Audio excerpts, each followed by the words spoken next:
Hey there. Oh, what's that? It's not Friday? Looks like we might be a little off track. Welcome to Off Track, everybody. This is a Sunset City spin-off where we talk about other things other than Sonic because there are a lot of those. And I feel like it was time that we talked about some of them. We've been wanting And to. here today, Oh, hey, sorry. sorry, I was gonna say, and here today I have Channel Pup Hi.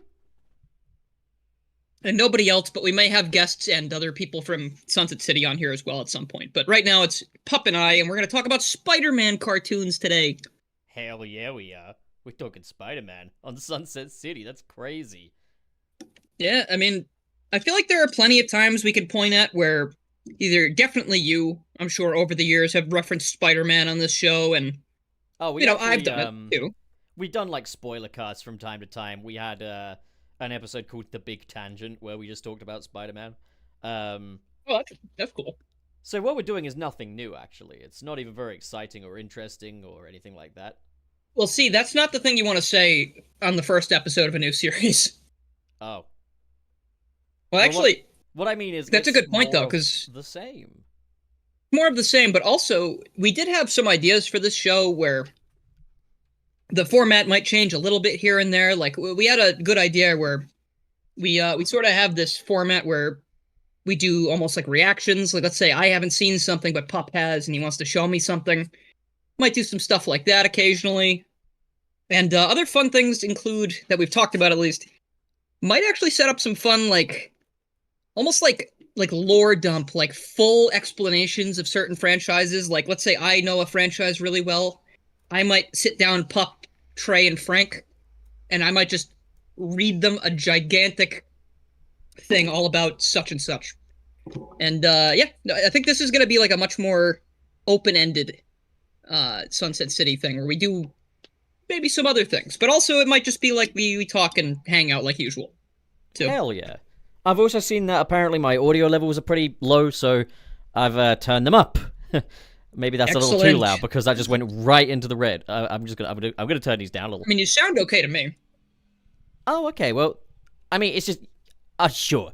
Okay. Well, anyways, so there has been some big Marvel news today as well with the cast list of Avengers Doomsday being released over the course of like 5 hours. So have I you did heard, not know that. Have you heard who's in it at all? Or No, I didn't even know that happened. What do we got? all right, let's get the cast list up. We'll just begin with some news. Okay. Okay, so yeah, all the major cast members have been revealed. So let's have a look. Just making sure that all sound is off so that if only there was just a website that could just give me a list rather than like an article about they announced it over the course of this, you that, gotta and the other. scroll by, and Yeah, it's like I come love on, when man. you click an article. It's usually like, new Marvel cast list just dropped, and then it goes to the next paragraph, and it goes, Marvel Comics was funded in 1963 by It's like I Yeah, don't exactly. care Just about show that me shit. the Like, money. I already Show me don't the fucking list. care, dude. All right, so here's Like, someone in a YouTube comment. Alan Hernandez in the YouTube comments of the original stream has got our back. So we've got oh, hallelujah. Chris Hemsworth as Thor, which is not really any surprise right. to me. Like that's yeah.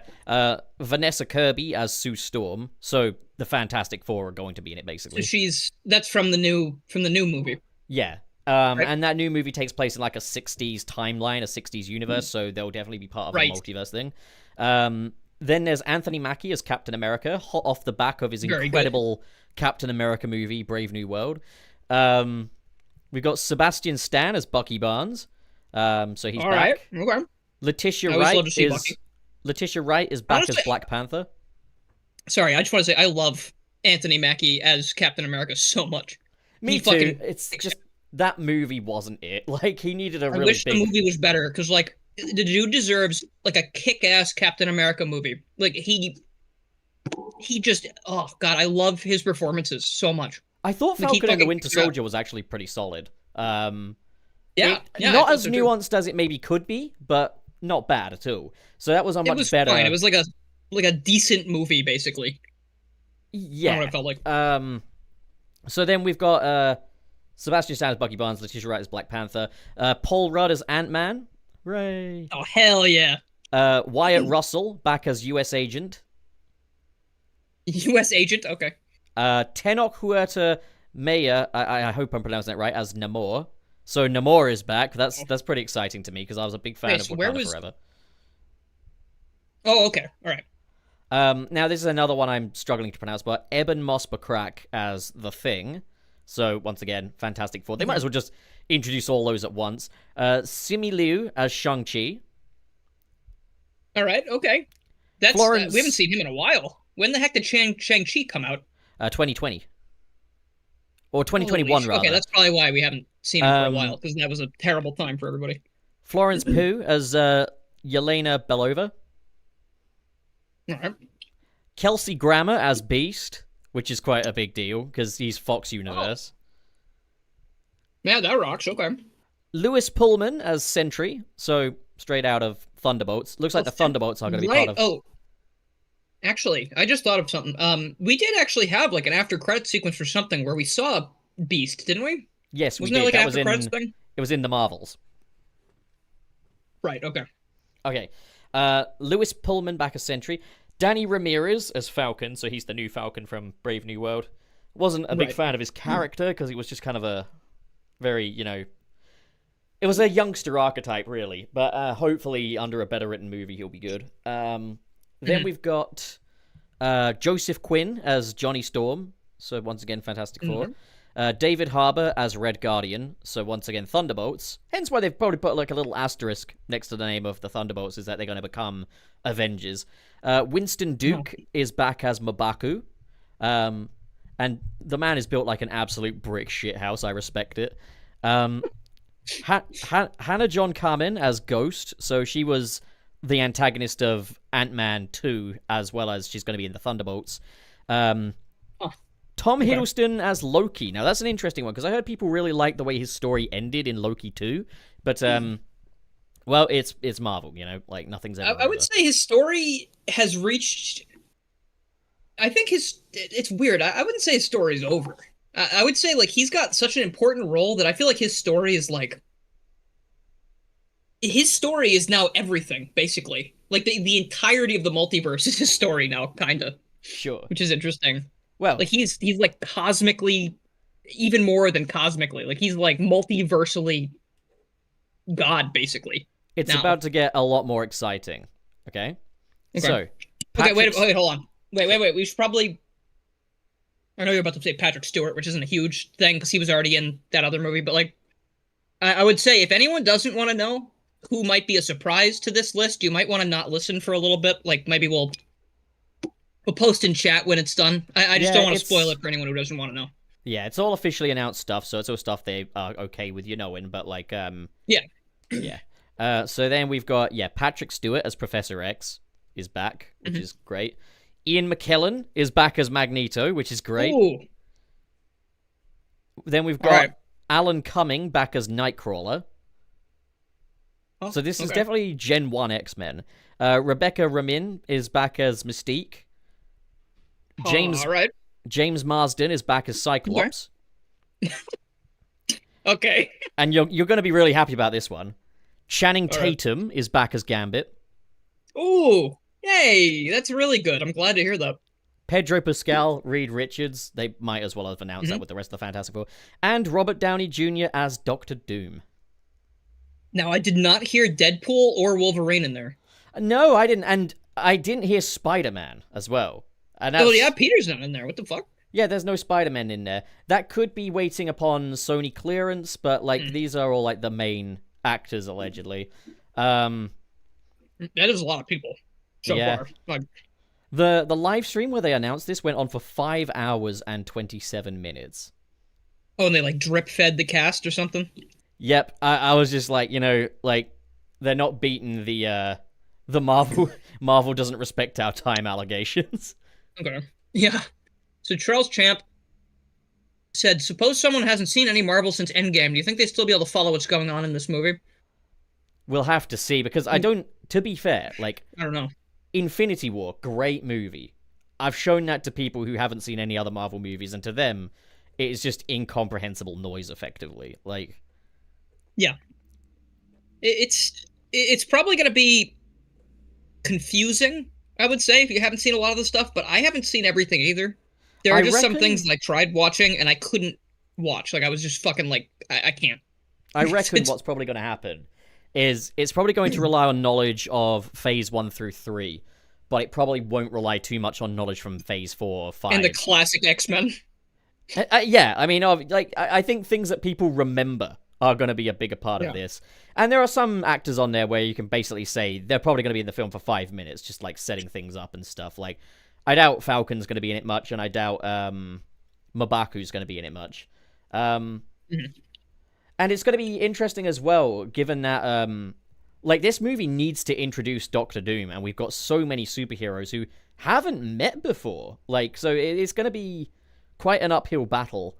An easy. Go on. I think maybe the reason that they're introducing, and hear me out for this part too, like the reason why there are some characters that have been withheld. What are the odds that the idea of introducing Doom is such a big deal, obviously, that the reason we have so many people in this cast list right now and so many people that we don't really, like, I wouldn't say are like the number one, like, A-list characters, like, Iron Man, let's say. Do you think they're putting all these characters in here so Doctor Doom can show up and just fucking slaughter, like, 20 people? No idea, to be honest. I think at the end of the day, they're not gonna want to play down their current cast members. They've spent some time introducing them. I get the feeling though that like either like Spider-Man and Wolverine are in there and it's just being kept under wraps, or maybe they're just going to be in part 2. See, yeah, no, I have another thought about that too, because I don't know if you've read the original like Battle World thing in the comics. Do you know about that whole thing? Wasn't it just really a toy commercial extended, effectively? And the most interesting thing about it was the black suit. Well, I'm thinking of the original Secret Wars, though. Yes, I guess. But, like, so my main point was the idea behind it is all of these characters end up surviving, like, the basically, like, multiversal collapse because of this thing that I think Reed Richards builds called the Ark. And he goes around collecting all of the anchor beings that are super important, like Deadpool and Spider-Man stuff. So I think maybe if Spider-Man, Wolverine, and Deadpool are not in this first movie, it's because Reed Richards has already come by, scooped them up, because he knows that like Doom is about to just eviscerate everything. Yeah. Because we know Deadpool and Wolverine are the anchor beings of that universe, of Deadpool's universe.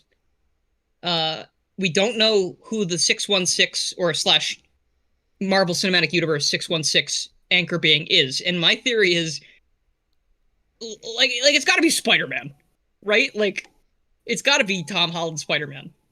The thing about it is, I don't like the anchor being idea in general, but the thing with that I don't either, but it's here. I feel like it does take quite a bit away from Spider-Man. Like the idea that Peter Parker is an ordinary teenager. Yeah, and he's also the most important person in the universe. Yeah, the idea, because like an anchor being thing isn't something that's earned through morale, is it? It's just like that's your place in the universe. You're the chosen one, effectively. And it's like they I talk think about it like it's like branding and marketing. Like Wolverine's so fucking cool. Like he's got to be the anchor being. Like I think if there is an anchor being, I hope it's not Spider-Man, because I just think it's antithetical to Peter Parker. I agree with that, but I also think that if we look at the, I'm gonna in air quotes, the Fox universe, the anchor beings are Hugh Jackman and Ryan Reynolds Deadpool, because they're the most like, I'd say they're probably the biggest characters from that universe, right? Like the most endeared.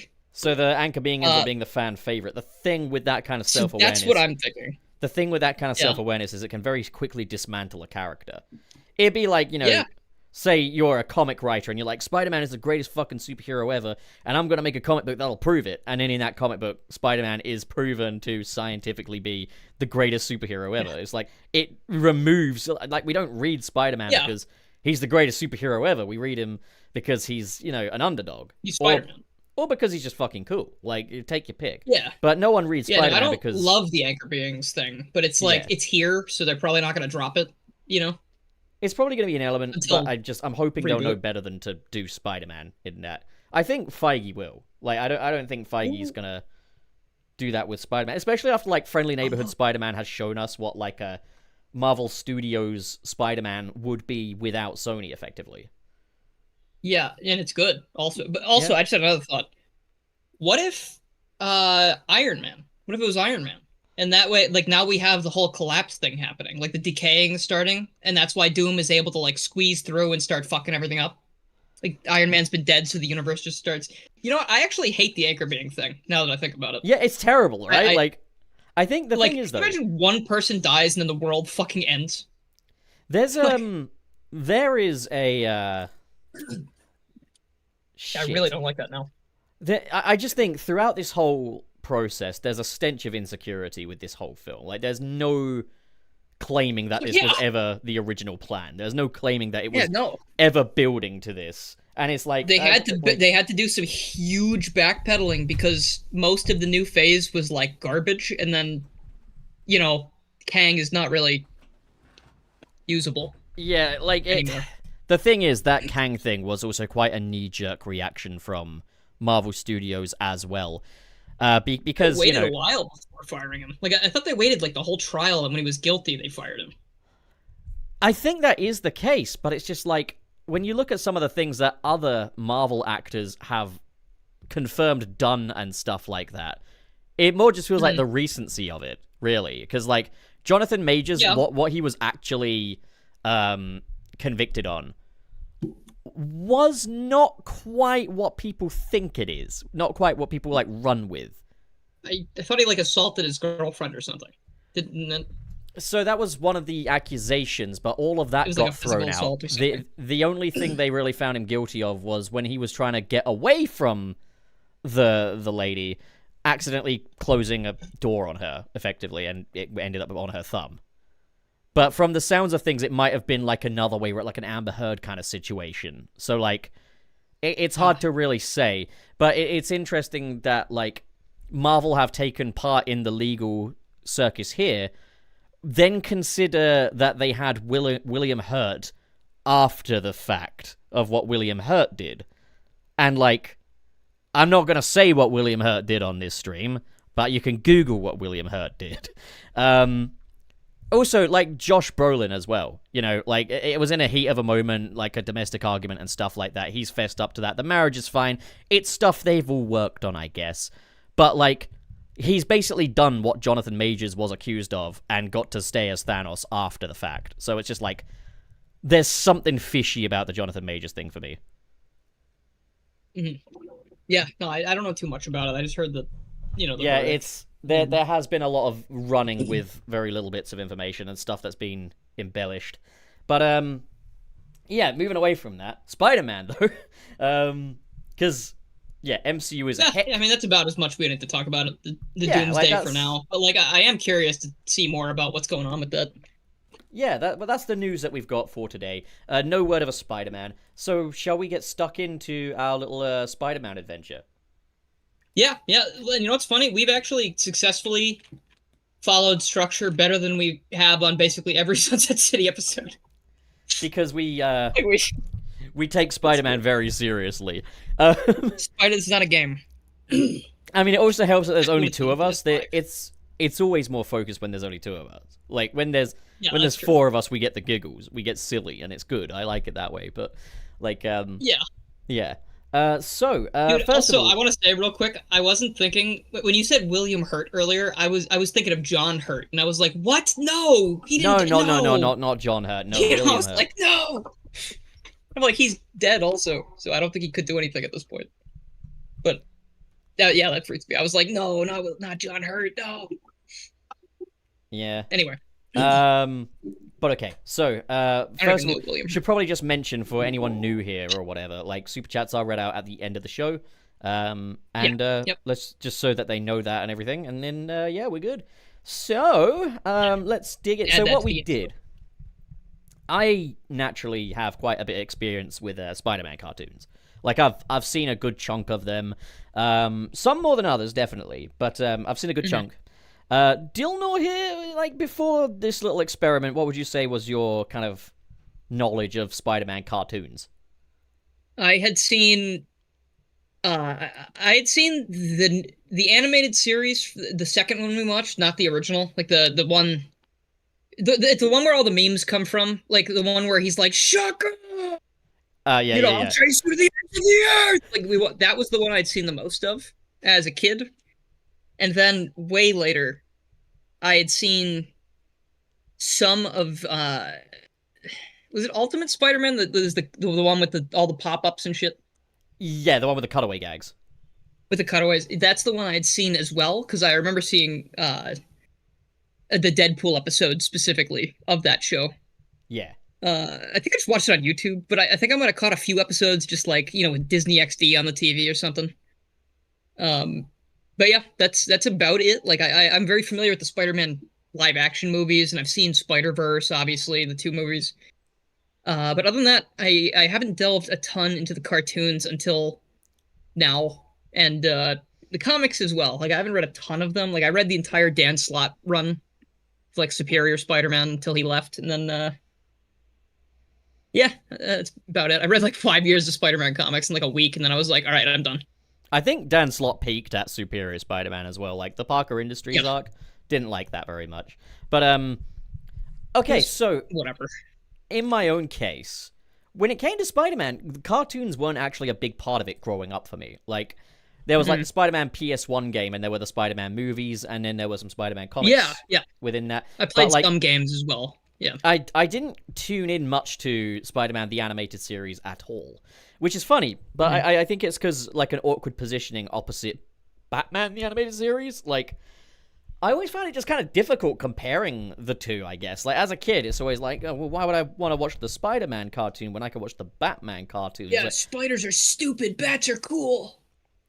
But like yeah, I guess the point where I started to kind of get into a Spider-Man cartoon was Spectacular Spider-Man, which is that is a beloved show. And then after that, lost a lot of interest because like Ultimate Spider-Man, Marvel Spider-Man 2017, and so your friendly neighborhood Spider-Man has been quite a big deal for me, being able to just tune in for one from start to finish, and this one being the first one that's not made for kids as well, like helps. Being a streaming service. Yeah, I've seen that as well. That one I forgot to mention, but that's the most recent show, and I've seen the entirety of season 1, which it's an amazing show. So what we did was we effectively sat down together and watched some like kind of highlights reels of episodes for these Spider-Man cartoons, the ones that kind of showcase most of what the show is going to be like, some of the best parts, and yeah, just stuff like that really, and just stuff that was accessible to kind of watch as well, because like it's difficult to find episodes of Spectacular Spider-Man to watch legally without buying DVDs. And then, like, a lot of Spider-Man, the animated series, is in ongoing story arcs, so we mainly wanted to get just, like, little episodes that we could just watch and stuff. Fortunately, Season 1 has you covered for that, but I must state that this is not a complete retrospective by any means, just because that would probably be too much. So, for this one...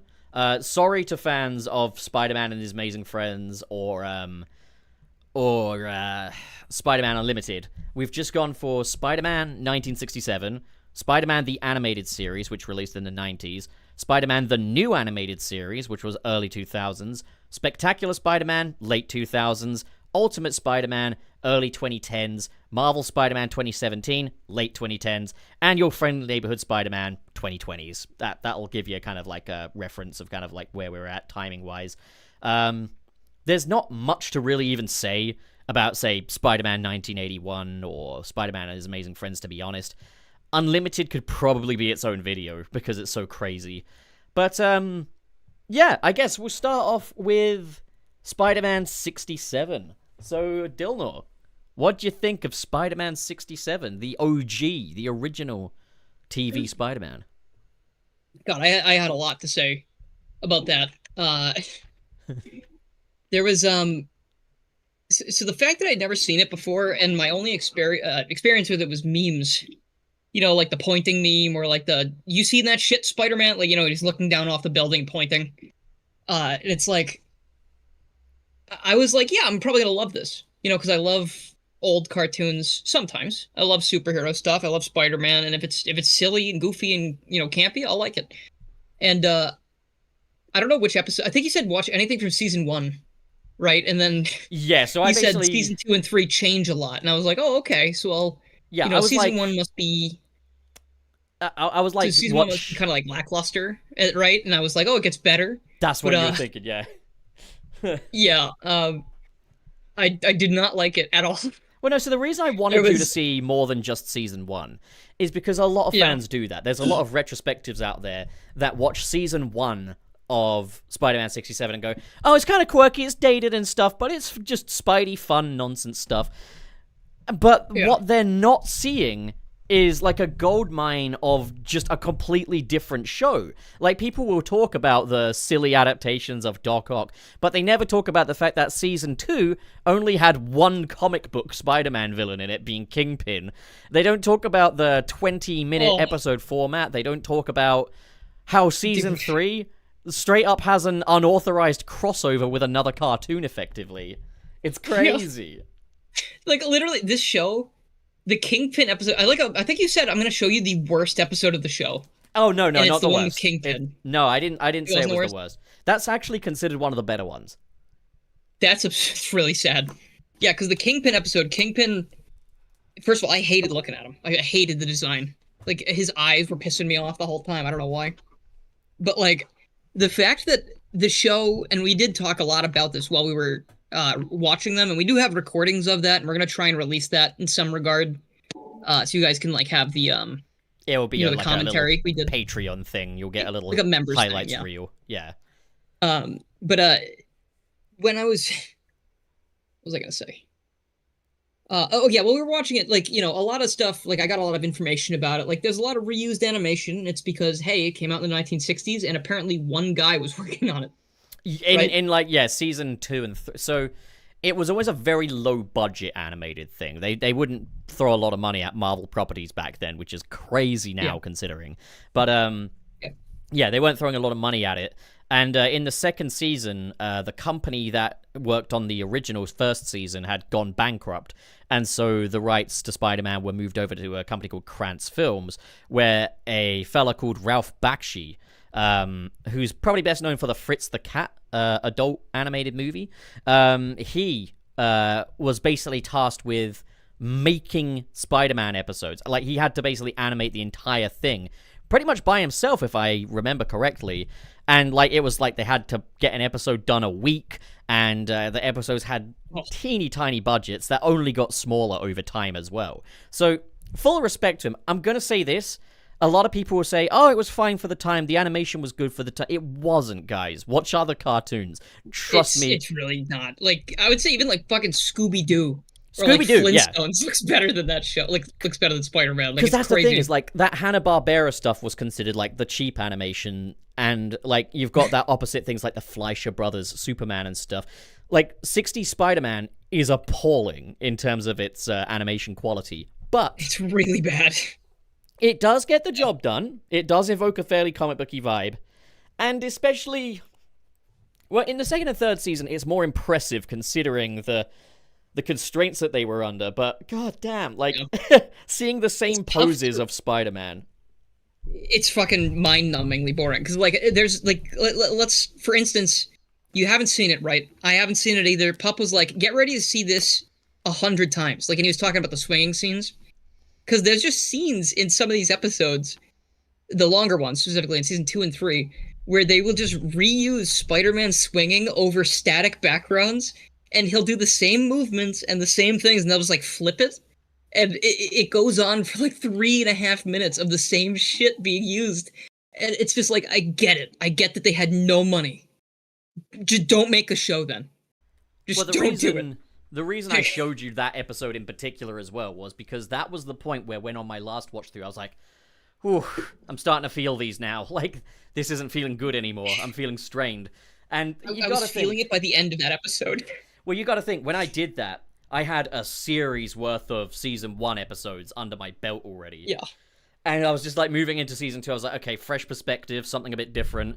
The opening episode is fairly promising, as it does retell the origin, which is another weird thing because, like, in the second episode, he's joining on at the Bugle, so season 2 is for some reason a prequel to season 1. But like, oh yeah, they tell the origin story really fast. That's Well, right. Yeah. no. You're thinking of the '90s one. Back up a bit. You haven't seen Oh, the origin story for '60 Spider-Man. Um, okay. and that wasn't the only time they explored the origins in that version. But yeah. So we watched. Yeah, which episodes did you watch that weren't Kingpin or Revolt in the Fifth Dimension? Like when on your lonesome? I watched. I think I watched the first and second episodes. So the first one had to do with like this character I'd never heard of who was just. I think he was trying to get attention for himself, and then Spider-Man would come in and stop him, and he'd be like, "Fuck you, Spider-Man! I want the attention!" And like, he was just like shooting electricity around, like it was like some weird not electro, like or shocker, I guess. Oh, I think I know the one you're talking Um, about. it was just boring. Like I was like, I don't care about anything that's happening. Like Did it you was see any with any completely classic villains? I don't think so Damn. See, when you said the first because episode, because I believe the first episode is Doc Ock. well, I mean, you sent me like a list of them, and I clicked one that said like 101. So I just thought that was the first episode. I don't know. You probably hit 110. But yeah, because Let me I try and find find the name of the guy. that's where '60s Spider-Man is at its best, is when it's just adapting little comic book stories with the comic book villains. I say at its best though, because it does adapt these comics really faithfully, but by the end of it, it's just like, okay, so what we're left with is an incredibly simplified version with none of the character drama, none of the baggage, and like it looks like shit. Like it's just a lesser product than the comics it's based on. And you know, I do have a soft spot for '60s Spider-Man, but I don't think there's any case to say it aged well or it was even very good at the time. It wasn't like, and I like I how have I'm on go the on. wiki right now to try and find the name of that character that I'm trying to figure out who it is. Mhm. And I scrolled past the thing that says main rogues gallery to the part that says foes of lesser renown that originate in the Amazing Spider-Man. Oh god. I don't even Yeah, think I could figure out who this character is by a name. I don't think I'll remember. I do have fond memories of this show though, because it used to air on like open access television in the UK. There was like a channel called like Open Access 3 or something, and it would just air on there. Open access Mhm. channels were really weird. I don't think we have those anymore. I think that's just what YouTube is now, to be honest. But yeah, open access was wild. Like whenever it wasn't running, you'd just see a picture of like a neon key. Crazy. Um, but yeah, he's gone on to have quite a legacy in like memes and stuff like that. But like, yeah, it's one that's better in memory than it is viewing, I would say. Yeah. Yeah, Oh, no, yeah. I'd agree. I think just absorb the memes and that's all. You are not going to miss anything. Oh, but you got to talk about how I tricked you into watching an episode of Rocket Robin Hood. I will. Yeah, no, I will actually. So I think the character's name. Nope, it's not that guy. Okay, never mind. I don't care anymore. So yeah, the other thing that stuck out to me about this cartoon is that Pup put on another episode. And he said, You need to tell me what's wrong about this. There's something that's very wrong with this animation. You need to tell me by the end of it." And I was like, I was looking through it as hard as I could. I noticed all the reused animation and all the garbage and stuff. I was saying And that it was basically, like it's both about more and less egregious than the Kingpin episode. Because the Kingpin episode, it was like drinking game. Every time he swings around this flagpole, take a swig. yeah, you die. And You basically and die. it was also like literally like you'd start the episode, he swings, the story begins, he goes for a swing, cuts to some people talk about Spider-Man, he swings some more. Kingpin kidnaps a guy. He swings. There's shots of the car. He swings. More shots of the car. It Oh goes god, on. the car. Like there's like a The collective. shot of the car is worse because there's just one. Like Yeah, it's just the same shot every time. It's a 20-minute long episode with a collective like 10 minutes of web swinging in it. And that's the thing they were aware of as It's well. Like Ralph Bakshi repulsive. has kind of owned up to like, you know, saying like, yeah, there were times when like we just run out of stuff for the time, so we would go for just some web swinging basically. Yeah. You And I mean, wanna again, I vomit at the can't end. blame them that much because of the budget and like the one guy doing it. But again, just don't make it. If it's gonna be that fucked, just don't make it. So, yeah, I told you basically when putting on Revolt in the Fifth Dimension, the animation reuse is both more egregious and less egregious in this episode. And I Yeah. just had Dylan just try and figure out what was going on here. And it's interesting because as I was watching the show, and you know, it's funny. I mentioned this part that was probably made me laugh the most after it was over.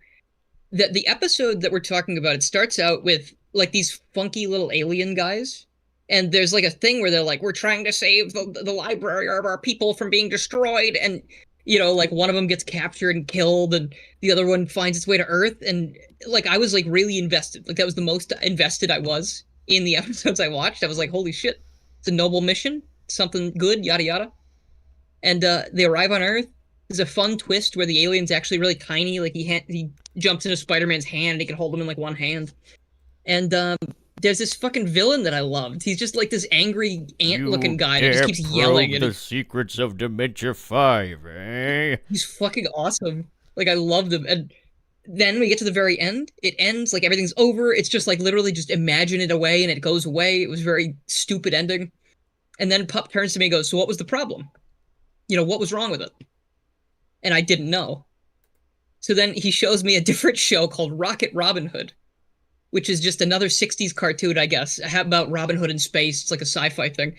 And all of the cool parts of the Spider-Man episode that I liked were from Rocket Robin Hood and not Spider-Man, because they reused all that animation, because I guess it's the same company owned it. So, like, the only good part of the entire cartoon that I liked was not from Spider-Man. It wasn't even like really funny. Redubbed either. Like, it's literally Infinata appears, he goes, "Who dare probe the secrets of Dementia 5, eh?" he must be Canadian. He had a great funny voice too. Oh, he's great. And he's always reaching for something as well, which I really like. Yeah, I think his name's like Athom or something. He's like this red, like ant-looking, praying mantis-looking dude almost. So I've got up here, it says his name is Infinata, but I remember his name being Athom as well. Oh, maybe was it Athom and Spider-Man, but then the other, like in Rocket Robin Hood, they call him the other name, maybe? Let's take a look. Athom, Spider-Man, let's Google it. Guy in the chair. Nothing's really coming up for Athom, but Infinata is. So weird. Maybe I had his name... So the amount of times in the B-roll that I probably referred to him as Athom, only for him to... It says here his name is Infinata as well. Oh, no. Wait, where did I get that from? Where was Athom Where from? did I get Was that Athom another from? alien? I don't know. Maybe was that the small guy? Maybe? Atham. Atham made it to Earth. Okay, so Atham is the good boy alien that made it to Earth. One. Yeah, he's the little guy. All right. So yeah, that's Atham. And yeah, I also mentioned there's the episode which is a lizard episode in season 3, where they've literally taken the lizard episode from season 1, redubbed it, and just slightly cut a couple of contextual bits to try and make it a new episode effectively. And it's really lazy. But I can't even say it's lazy on the part of the animators. Hell no. It's just really lazy on the part of, like, the corporation, effectively, you know? Yeah, the people who told the people making the show to do that, because it's not like the people who made the show were like, let's just fucking, be lazy. Like, they were obviously fighting for their lives. Yeah, like, Ralph Bakshi was fighting for his life. Apparently, like, he went into this project as a huge Spider-Man fan, came out of it never wanting to see a Spider-Man thing ever again. And I'm like, God... That would break me, because, like, I'm all about Spider-Man. Like, I do not know who I would be if I didn't like Spider-Man. Yeah, that's a big one. Spider-Man's very important. Oh, yeah, Spider-Man's important. I'm just looking at my desk now. I've got 1, 2, 3, 4, 5. 5 little Spider-Men on my computer desk. Nice. That's good. It's a good amount of Spider-Man. Yeah, we got a Toby, a Tom, 2 Andrews, and a comic book one. But okay, right. So, are we happy with everything that needs to be said about Spider-Man 67? I don't know if happy is the word about it, but yeah, I'm done with it. Would it surprise you to know that the finale of that show was a clip show? No, it doesn't. That doesn't surprise me. It's kind of perfect, isn't it? So, yeah, there were some like shows between this. There was Spider-Man 81 and Spider-Man and His Amazing Friends, which were part of like an 80s Marvel universe thing. And we didn't do those for this video because we just kind of wanted to talk about the most noteworthy Spidey tunes.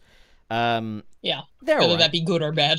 Like, I don't have anything to say about either. They're just alright. Like, those 80s ones are fine. So next up is Spider-Man the Animated Series, the 90s one. It's a hot contender for best Spider-Man cartoon. A lot of people have this one as their favorite. And yeah, I'd seen a bit of this from time to time, and it's always, it's never been able to escape comparisons to Batman the Animated Series, because it's clearly doing a similar thing in its overall art direction and the way it's like scored as well. Like the soundtrack is very BTAS coded, but like I suppose it is like Batman the Animated Series applied to Spider-Man. It is influential in a similar way to Batman the Animated Series. Like Batman the Animated Series brought us Harley Quinn, you know, like, and like Mr. Freeze's origins as we know it. And it's like Spider-Man the Animated Series did a similar thing with like Venom's origins, like making Peter mean when he gets the black suit rather than just blacking out and stuff like that. So there's this one's got a big reputation. And what did you think of it? Well, I think part of my enjoyment's probably coming off of the fucking awful 60s cartoon. So, going to this one, I didn't even really feel that nostalgic. I think when we watched the intro, I felt like I was like, oh yeah, I remember that. Like that was very nostalgic. But like watching the show itself, I remember Peter's voice. I remember what he looked like. When we watched it again, I was just like, this is just a very decently made Spider-Man show. Like it doesn't feel weird, it doesn't feel fucked up or like wrong. It just feels like a random multiverse Spider-Man that we're looking in on. Like it's basically just kind of what it felt like to me. So together we saw the Mysterio and Doc Ock episodes. But there's obviously like a whole lot more to dig into as well. Like while I've been working on commissions, I've had it on TV like in the background and stuff. And I really do like this show a lot. I think there's a lot to say that this was the first truly great Spider-Man cartoon. Like the 80s one was serviceable, but this was genuinely like good. I think we had a good thing going on here. Like everyone was very well cast. The animation is pretty good. Like there's still definitely areas where the animation has aged and areas where they reuse animation, just kind of like the 60s one. Not anywhere near to as egregious of an extent. But like one of my first observations with this was that one of the things with like Batman the Animated Series is that it's timeless. Like you can watch Batman the Animated Series at any time. Imagine it releasing at any time as well, and it would still work beautifully. Looking back at 90s Spider-Man, I'm like, holy shit, this is corny. Like, it's incredibly corny. And I don't even necessarily mean that as a bad thing. Like, corn can be a good thing. I like corn. But, like, it is ridiculously corny. Like, just how, like, Spider-Man is incredibly literal with everything he says.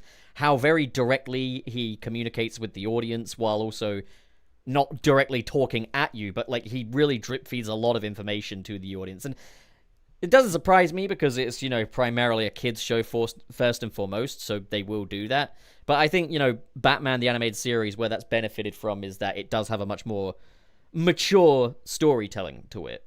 But one of the things about this one was you mentioned, like, them speed running the origin story at one point.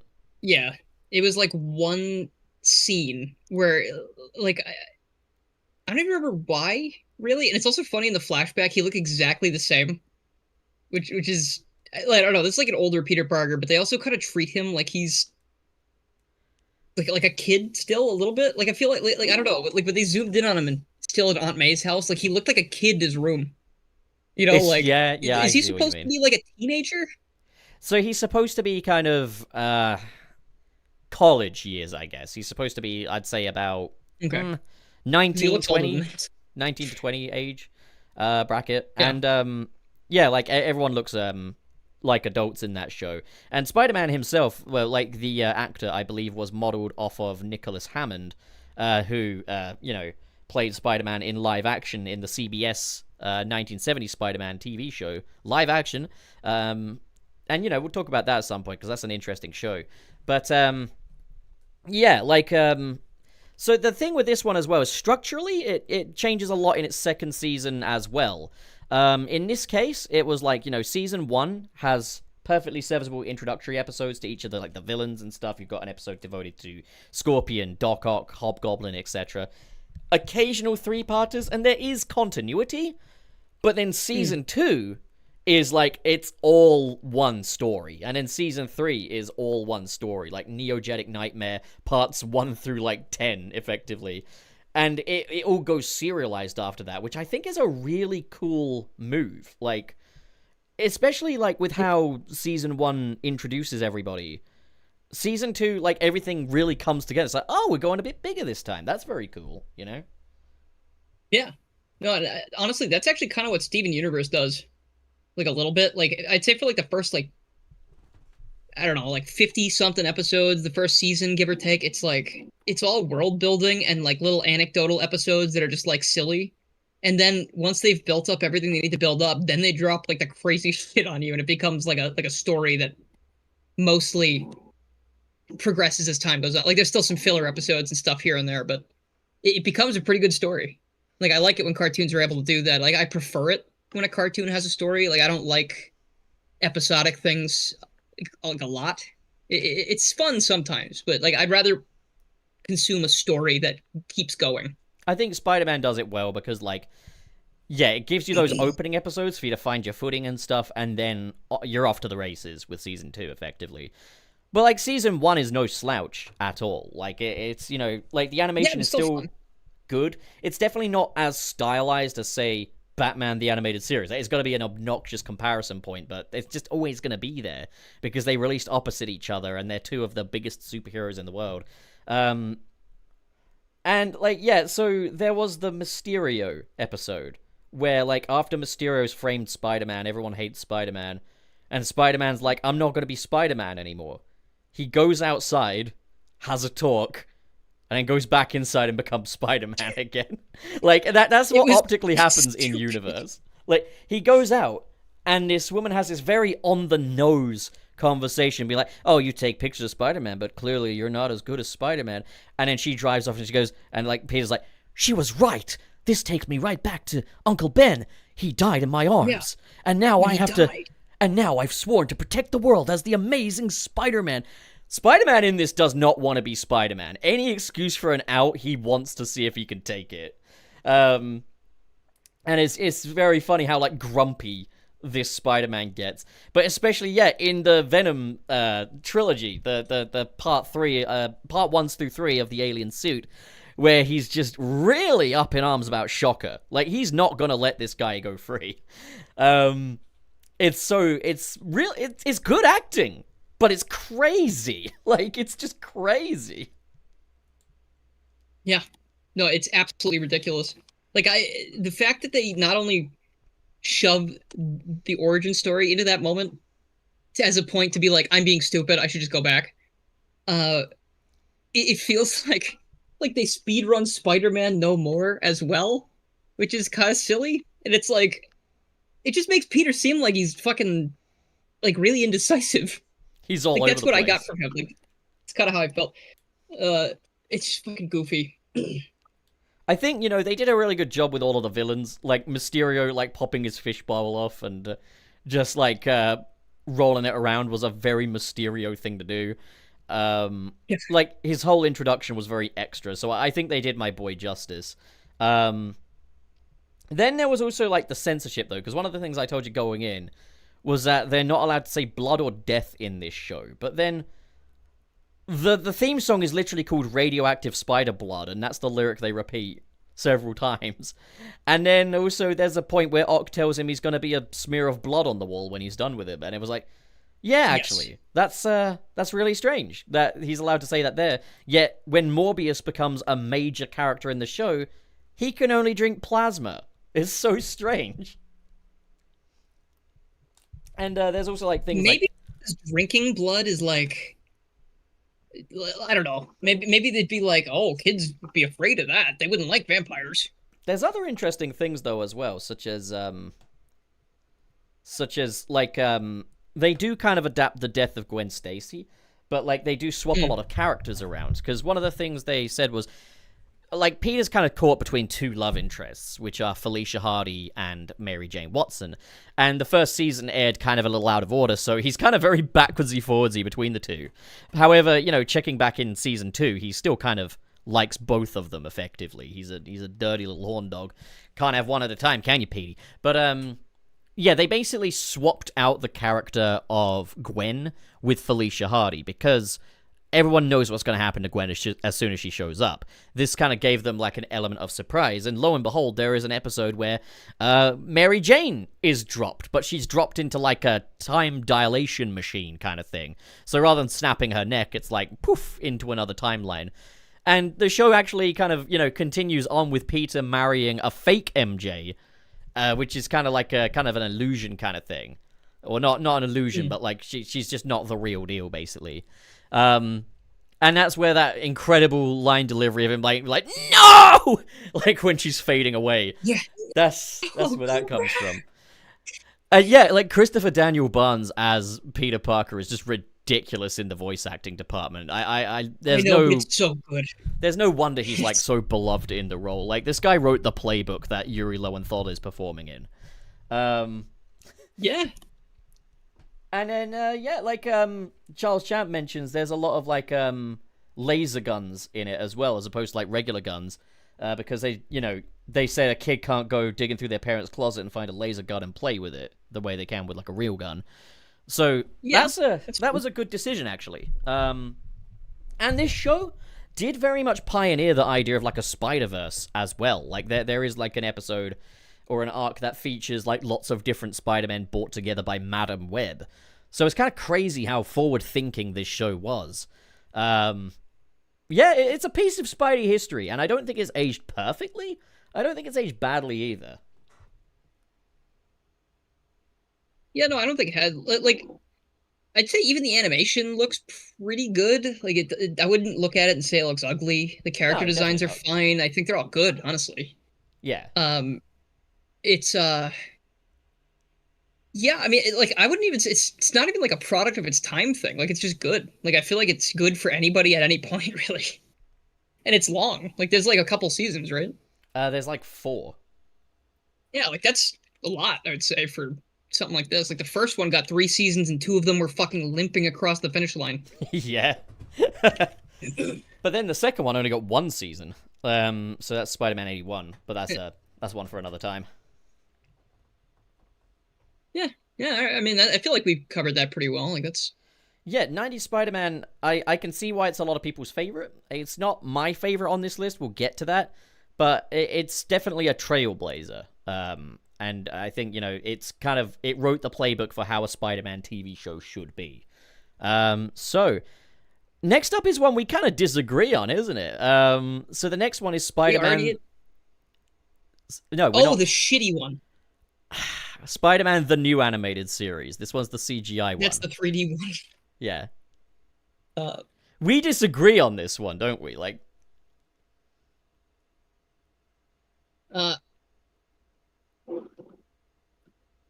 Yeah. I mean, I remember being I liked some of it. Maybe you want to explain the premise first, because I feel like that's important. Yeah. For this one. So this was a Spider-Man cartoon that aired on MTV. So this one's not for kids, it's for young adults. So it's quite matured up in a lot of areas. It was originally proposed as an Ultimate Spider-Man adaptation to kind of coincide with the Ultimate Spider-Man comics. But based on the success of Sam Raimi's first Spider-Man movie, they made it sort of a quasi-sequel to that. So even though, Spider-Man, the new animated series, isn't canon to Spider-Man 2 and 3... Spider-Man 1 is canon to Spider-Man, the new animated series, all while the actors don't resemble the ones from the films. The only thing that really resembles anything from the movies is the Spider-Man suit, really. And just the fact that it does kind of follow up on events from the first film. But, that's really it. The way that they follow up, though, mainly, I would say, is... It's just Harry going, I want to fucking kill Spider-Man. I fucking hate Spider-Man. That's the only thing I would say that's really, directly lifted. Yeah. Yeah. When you think about it, yeah, he take just, every that so out. often he's just why are you cheering for him? He's a murderer! And everyone just keeps cheering for him. But it's take that out and, take out the Spider-Man costume kind of resembling the Raimi one. And, Zach the Robot says this is a divisive one. And oh, sorry, wait. Wasn't that the new animated series, not Unlimited? Yeah, this is Spider-Man, the new animated series we're talking about. Unlimited... Sorry, you said Spider-Man Unlimited earlier, if I'm mistaken. Oh, did I? No, sorry. I meant to say Spider-Man, the new animated series. Unlimited. Oh, it might be that I mentioned that it was an adaptation of Ultimate I think Spider-Man. it's because you mentioned it you mentioned Unlimited a bit ago, and then I think it just was like in your brain or something. Maybe, yeah, because Unlimited, yeah, we're not doing Unlimited for this one because I think that could be an entire episode. Mm. But yeah. So Spider-Man: The New Animated Series. Sorry for anyone that might have heard me incorrectly, or yeah, yeah. So at the time, the animation was cutting edge, like genuinely cutting edge. Everyone was really impressed with the animation at the time. But it's definitely aged. Like, a cel-shaded show doesn't look like this now, and for good reason. Yeah. But, Dylan, what did you overall think of this one? Well, obviously, the biggest departure from every other Spider-Man show, aside from like Friend Neighborhood Spider-Man, is that it's 3D animated. It's like CGI. And immediately, I was not a fan of like any of the character designs. I thought they all looked awful. Like Peter looks like shit. Like he looks like if you told me he was anyone else, it wasn't a Spider-Man cartoon, I would believe you. Like he just looks like a. I didn't like it. That and so much of the animation is so uncanny and weird that I wasn't having a good time watching it. Like I was like, is this over yet? Can we please do the other one? Like I don't want to fucking watch this. And none of like the stuff that was happening was terribly interesting to me. Like I know that all of these Raimi plot threads get followed up on eventually, so this show doesn't have to exist at all. And also, I thought Harry was absolutely insufferable every time he showed up. Like even if he wasn't being like a bitch about Spider-Man, like he was just like, I feel like he's like, I don't even really. I mean, know for how to one, describe he it. Like, looks. he's just like a bitch as a whole. Harry Osborn in this show looks like Austin Jones. And if you don't know who that is, you're Like probably I really better don't know off. who that is. You just kept talking about that person, so I was like, okay. He was like a heartthrob You know? singer in the YouTube era that ended up trying to chase up relationships with underage fans through manipulation. Well, anyways, he looks a lot like Harry Osborn in this show. No, we don't want that. Yeah, welcome Sorry, to Harry. YouTube. That's. But But overall, like I don't even remember a lot of what happened. Like I just remember not liking it. Like I just remember being completely uninterested. Well, it's kind of funny because this show does have like it has kind of a cult classic status, I guess. Like it's people who kind of vibe with it, and there's people who don't, you know. And it's quite funny because everyone that I've shown it to has remarked that the acting sucks. Like that. It does. Even though you've got that's right, because it's all like A-list celebrities too, right? That was yeah. the whole You've got thing. like Neil Patrick Harris as Spider-Man, but the Fucking performance. Neil Patrick Harris as Spider-Man. Fuck off. The performance is very much like, oh, Lizard. Ugh. Oh, you're trying to attack me, Sounds huh? like I'm going to kill like you he now. walked into the booth and he was reading it for the first time. That's what all the lines sound like. And then there's MJ's actor who sounds like, you know, her parents are home, so she's got to get real close to the mic and just read her lines as quietly as she can. So, hey, Peter. You know, and then he's like, oh, hi, MJ. It's me, Peter. This is, and then Harry comes and says, oh, Peter, my dad is He goes, dead. I fucking hate Spider-Man. I hate him. I really don't like And then there was Jameson. Jameson, who's like, Peter, I thought I told you to get pictures of Spider-Man. Yeah, they got a bad Jonah too. Like they didn't even get Jonah right. Like every other cartoon gets Jonah right. Yeah, he's like, It's Peter, ridiculous. where are my Like, he was pictures just he was a soft-spoken man with like no like visible anger. I was like, what is this? Peter, what are you waiting for? Chinese New Year, please get me the pictures. Oh my god, like that was kind of. It's weird. There's a cop in it that sounds like he could be a Jameson. Like he speaks all gruff spoken. Oh like, yeah. Like it's like they switched the voice actors by mistake. Yeah, it feels like a fucking prank. But yeah. So another that was one of the things that pissed me off because I like Jonah a lot. I like his portrayals when he's done well. Well, Jonah's lucky he was in the show because this show had a mandate that Aunt May could never appear in this show because she might turn off the young adult audience. What? Yeah, the presence of an elderly person might like it's supposed to be hip youngsters, you know? Oh come on, man. But MTV's ridiculous, dude. But there's a lot I actually really love about this show. I do like the animation. It is funny because I think the animation looks worse than Ultimate Spider-Man, which was a video game that came like 2 years after this. And Ultimate Spider-Man, the video game, genuinely holds up better in the visual department. which is just really funny because this is a TV show. But like, the character designs are interesting. Like Electro, don't like the design, but he's unsettling. Like, especially like when he's like running low on energy. I really love that like storytelling bit where you see the sign for like the beverage. There's like maximum hydration or something. It just says Max there, and he kind of moves towards it. And Max's story was pretty fucking sad. Like, with yeah, no, that I agree with. Like, Max was, they were, I think he was trying to get into like a not a sorority, the other thing. Oh no, he was trying to get into a sorority house.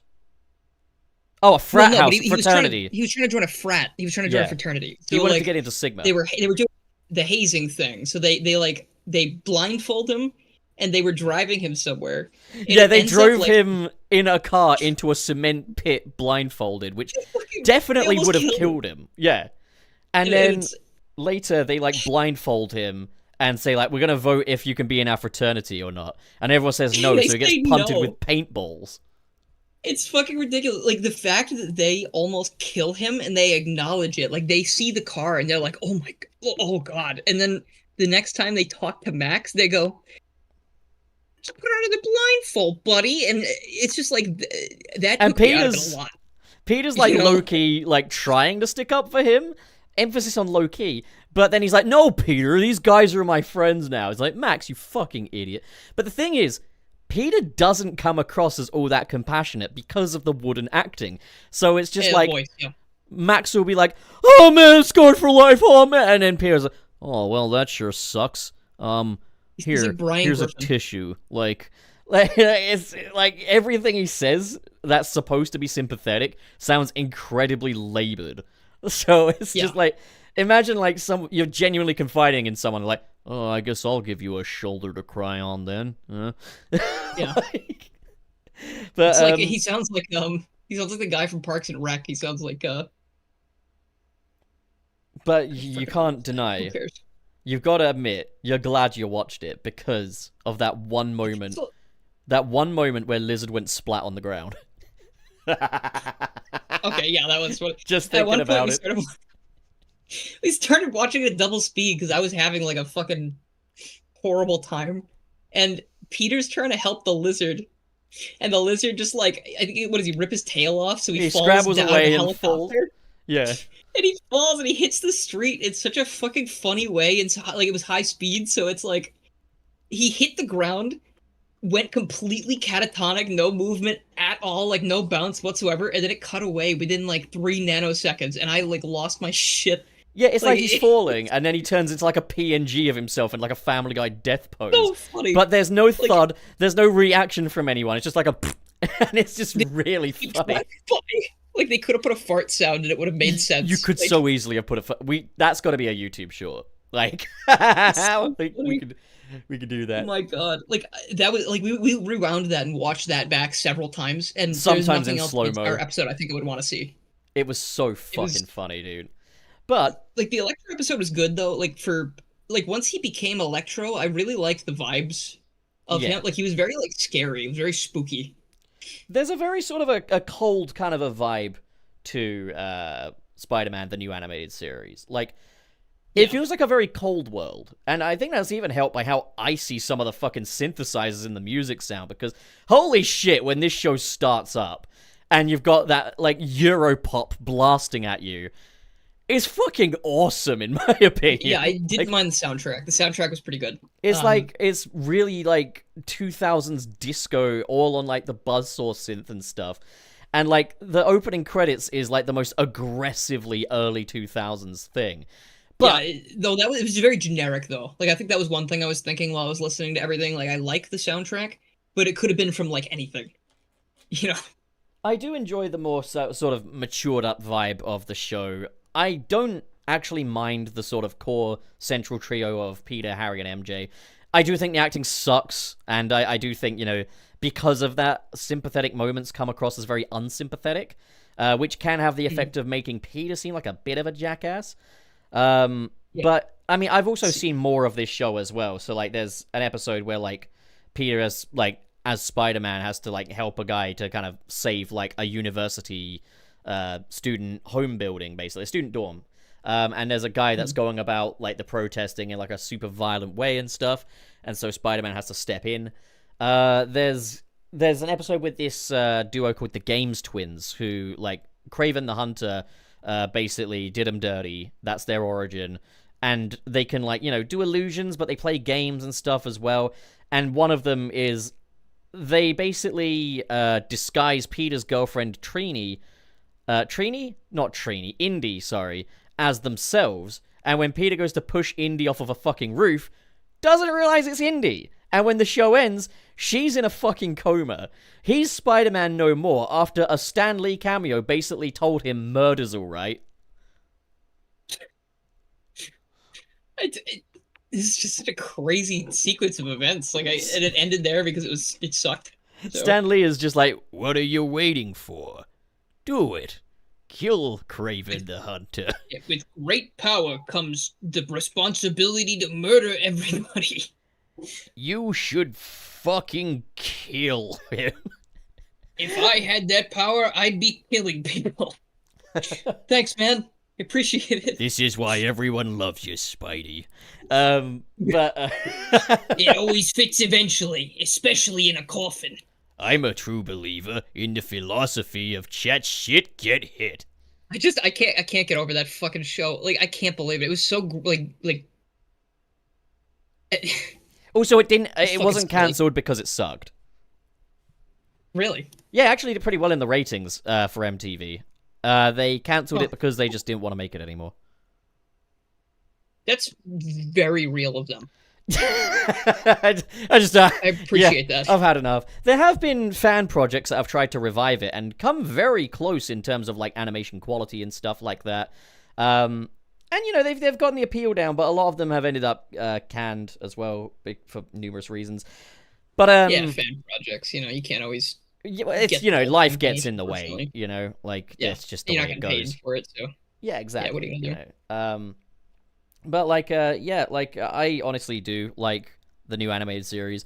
I like the style. It's got style, I think its animation, I prefer the way it looks to What If. I know What If is considered like a perfected version of that animation style, but nah, man, this actually looks stylized, whereas What If just looks like an imitation of live action, I guess. It helps I can give it that. It does look stylized, at least. Like, it helps that these aren't modeled off of real people, and Spider-Man looks really good in this show. Like, the Raimi suit translates nicely to this animation style, especially with, like, the silver webs. He's got kind of more of a Todd McFarlane thing going on with the eyes as well, which looks really cool. I think, wasn't it the other thing we kind of were talking about in the moment when we were actually giving, like, good feedback to it?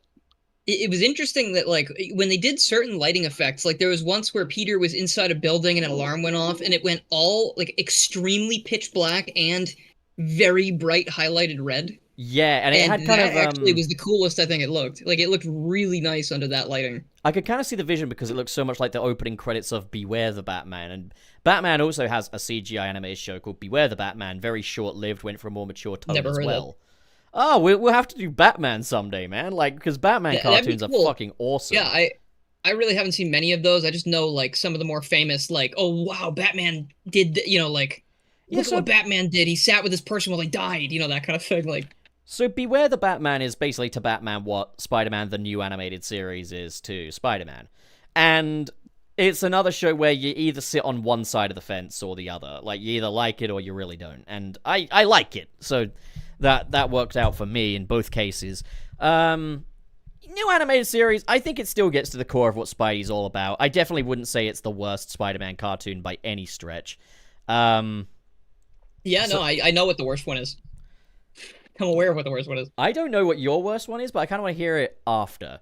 I'm actually kind of a little undecided about which the worst one is, in my opinion. There's two it could be. Mm-hmm. But okay, next up... After new anime series, not as good as the animated series by any means, after that slight dip in quality, we get the Spectacular Spider-Man, which released shortly after Spider-Man 3. And this was a brand new universe, so it's not tied to any movie or anything like that. It has its very own, very unique art style to it. And the whole thing is a huge love letter to the 1960s Spider-Man comics, but in a way that's not, like, referential. It's more just like we get to the core of these characters and we've brought it up to date for a contemporary audience, but not in, like, an ultimate way where it's like, you know, Ultimate Spider-Man was like, you know, we'll change some things about the origins and stuff. No, they've kept everything kind of as you understand it. So this is probably another one that is in contention for Best Spider-Man series. So, like, it could be... I mean, for a lot of people, it's either Spider-Man, the animated series, the 90s one, or Spectacular Spider-Man. And it's usually between those two. Friendly Neighborhood could potentially jump in that three for a lot of people. But, yeah, what are your thoughts on Spectacular Spider-Man? So, Spectacular Spider-Man we watched today, right? That was the one from today? It was one of the ones from... It's the one you watched by yourself. Right, okay. So Spectacular Spider-Man, I'd never seen before. I'd seen probably like GIFs or, you know, images of it because I recognized the art style. But I'd never seen the show. And I was like literally I think I put the thing on because you gave me episode 1 on YouTube. They've uploaded it on YouTube. And I watched it and 20 seconds into it I stopped the clock and I was like I went back to the DMs and I was like, this show's fucking pretty. I was like, this show looks really nice already. Like, the backgrounds are really nice, and like the characters are... Like, I don't know if I love the style, per se, but I don't dislike the character designs. You know, like, it maybe wouldn't be my first choice for the style. How really good the web swinging looks in this cartoon as well. Like, when it looks fantastic. Everything was so, like, smooth, and it felt very... Not realistic, obviously, but, like... Or I guess it feels like they took time to, like, animate it so it felt more... It's realistic, incredibly kinetic. Right? Like, there's a lot of, like, movement to the animation. Kinetic, yeah, that's a good way to put it, yeah. And, like, I remember, yeah, as a kid, like, a new Spider-Man show gets announced with a very, very unique art style, and I remember seeing ads for it thinking, ugh, don't like the way that looks. Yeah. It's like Zelda the Wind Waker. Like, everyone was pissed about it until they weren't. Then I remember kind of hearing, oh, it's very much a love letter to the 60s and stuff. I was like, fat chance of that. Like, look at it. No. Then, of course, I watched it, and, like, it was one of those things where everything fell into place. Like, the animation, once you're in there, like, it's like, okay, this actually looks really nice. I do like the art style of Spectacular a lot. It's not a favorite art style for Spider-Man, just across all mediums, but it's one that knows exactly what it wants to be and commits to that, and, like, they've reinvented the different villains to suit that art style and stuff, and vice versa. Oh, gosh. Yeah, like, we watched 2 episodes. We were doing 2 episodes of each of these shows. I think the only one we didn't do 2 of was Ultimate. No, not Ultimate. No, Marvel Spider-Man 2017, because we ran out of time. Yeah, and just from what I saw, like, I was like, I'm watching the rest of this, I think. Like, this is the one that I think I wanted to watch the most, because there was just so much. We watched the Lizard episode, and I was just so caught off guard at how... like, well they write their characters and how much that they delve into, like, the downsides of being Spider-Man while still showing how good it is that he is Spider-Man. Like in this show, Peter is constantly having to, let's say, specifically when the Lizard first shows up, when Kurt first transforms into the Lizard, Peter runs away because, obviously, he's going to be Spider-Man and take care of it. But everyone else in the lab sees Peter run the fuck away and not come back. So they think, okay, he was scared, and that's relevant because it's a lizard monster here. But also, we need your help because you're a genius and we need to help him. So they were all really mad at him for that. They were all pissed. And he can't say, oh, I was helping. Look, I literally just saved his life because Spider-Man does save and cure the lizard. Peter comes back and they find a thing from the Daily Bugle that says he won a contest taking pictures of Spider-Man fighting the lizard. So this becomes this whole situation where Peter did everything right. Like, he saved Kurt Connor's life. He made it so that Kurt's son still has a father. But he gets fired and, like, treated like they understand that he was afraid, let's say. But they treat it like he's unreliable and they can't trust him with things. So he literally takes a cure, the same cure they used on the lizard, and he's contemplating taking this cure in his bedroom. He's got it up to his lips. And then he sees a picture of Uncle Ben and himself when he was a kid. And he thinks about how he just saved Kurt, and he saved that whole family, basically, and he saved other people, and he puts the cure away.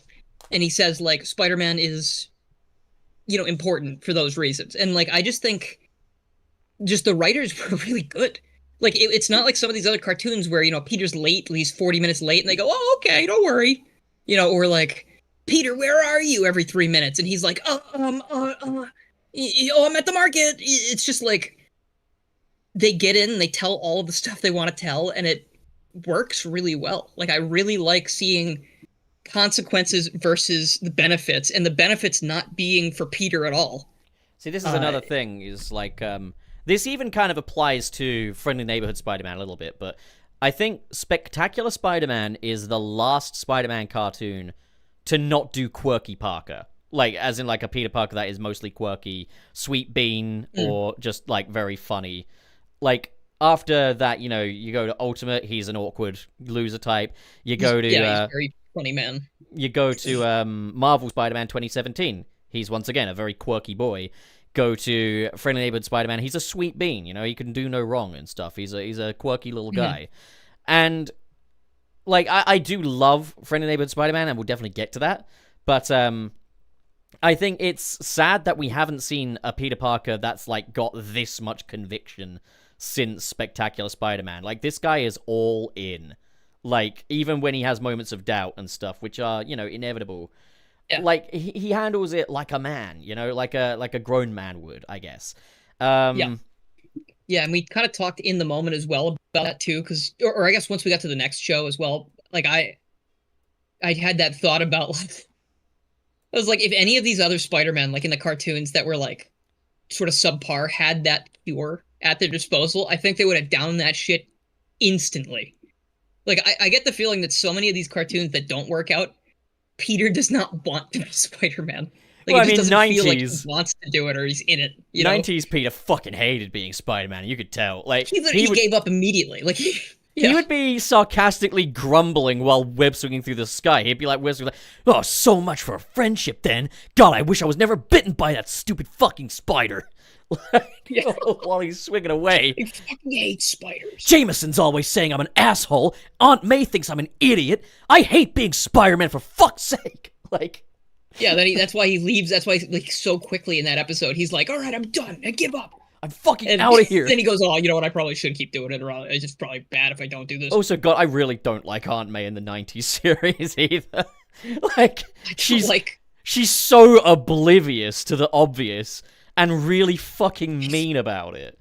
Like, I know that Aunt May, like, part of it is like, oh, she can't know, it's so sad and stuff. And then, like, in Spider-Man 2, there is that one moment which is like, the less we hear about Spider-Man, the better. But, like, it wasn't as played up as this, where, like, Aunt May will be watching a news report about, Peter, look! Spider-Man bad! Yeah, Aunt May, I take pictures of him, though. He's actually an okay guy. No, Peter, he's awful. I fucking hate him. I hope they kill him, Peter. Aunt May, things aren't always as you know. No, that nice Mr. Jamerson feller is correct. And I love Wilson Fisk as well. Wilson Fisk is great. Like, there's a bit where, like... they kill him is the funniest shit I've ever heard. But she lays it on thick. They kill that fucking guy. He's bad. Peter, Spider-Man robbed the shuttle. Oh, I sure hope they fucking kill him.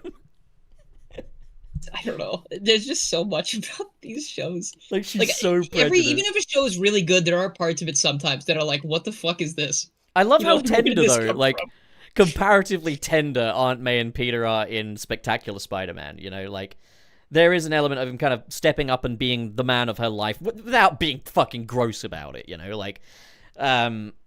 make sure that she feels valued, make sure that she feels loved, and he abides by those curfews, even though they're a huge inconvenience to him. And that's another really great plot device, well, not plot device, kind of framing device of Spectacular Spider-Man, is that curfew that he has to be home by a certain time, even though he's fighting crime in the city that never fucking sleeps. Like, it's crazy. God, yeah. It's... Sorry, what were we on? We were on Spectacular Spider-Man, yeah. And, like, there's so much other amazing stuff you've got to see yet. They do an incredible thing with Venom, the Black Suit, Sinister Six. There's a really great take on Electro that, once again, does delve down a more tragic route, but I think it lands a bit better than the new animated series did. It's got a banger of an opening theme as well, Spectacular Spider-Man. Like, that opening theme fucks hard. Yeah, I like that one a lot.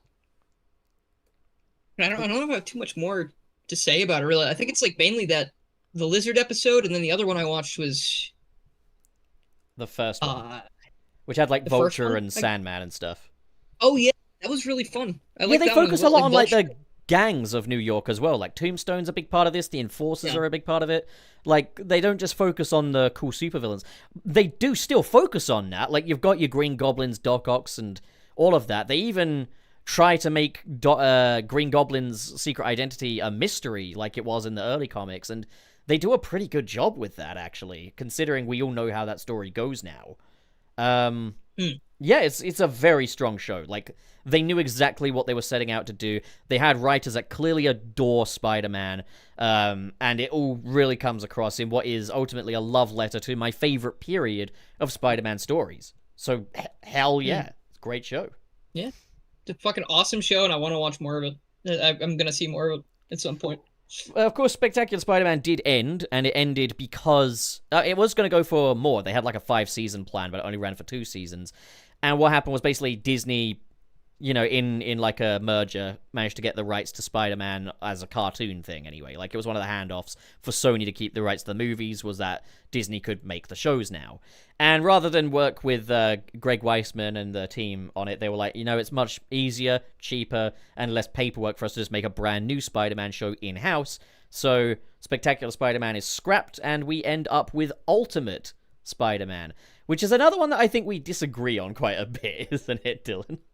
It's not as much for the same reasons as the previous one. Like the previous one was mainly animation problems for me, and like other just shitty writing and acting. This one is really interesting because it's the only other one I'd really seen before we did all this. Because I'd caught that Deadpool episode and I'd seen, I don't know, maybe 2 or 3 other episodes of this show at some point. And the main difference with this one is, first of all, voiced by Drake Bell, which I actually think is a very good voice for Peter. I think he does a good job. I think he does a lot of like he's got like I feel like he's got like the flow of his voice down really well. Like when he's, quipping and doing all that shit. But the main problem is the show. You ever see those like TikToks that have like Subway Surfer footage on the bottom and it's like then the main thing at the top? Like the show feels like that a little bit because every like 8 seconds Spider-Man will turn to the camera and say something like funny or like silly or stupid, and then it'll show like a chibi like it's almost like sort of anime style, like when they go chibi and they do silly shit like that.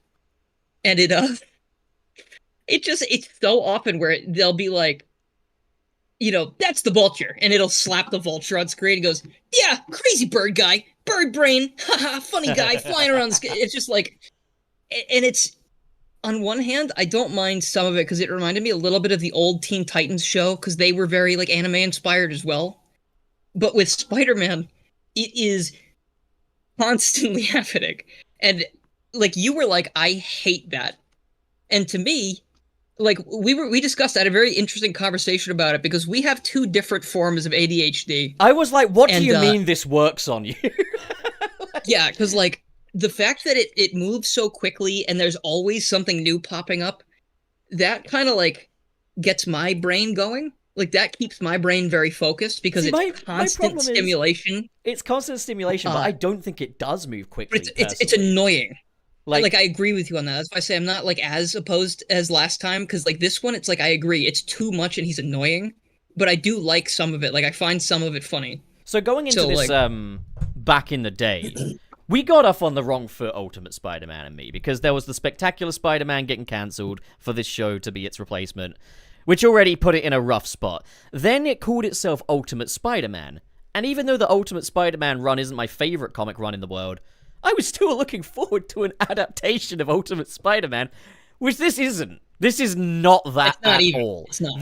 The only thing that resembles Ultimate Spider-Man in the slightest is Peter's douchey-ass haircut and the fact that Aunt May looks to be a little younger than 88.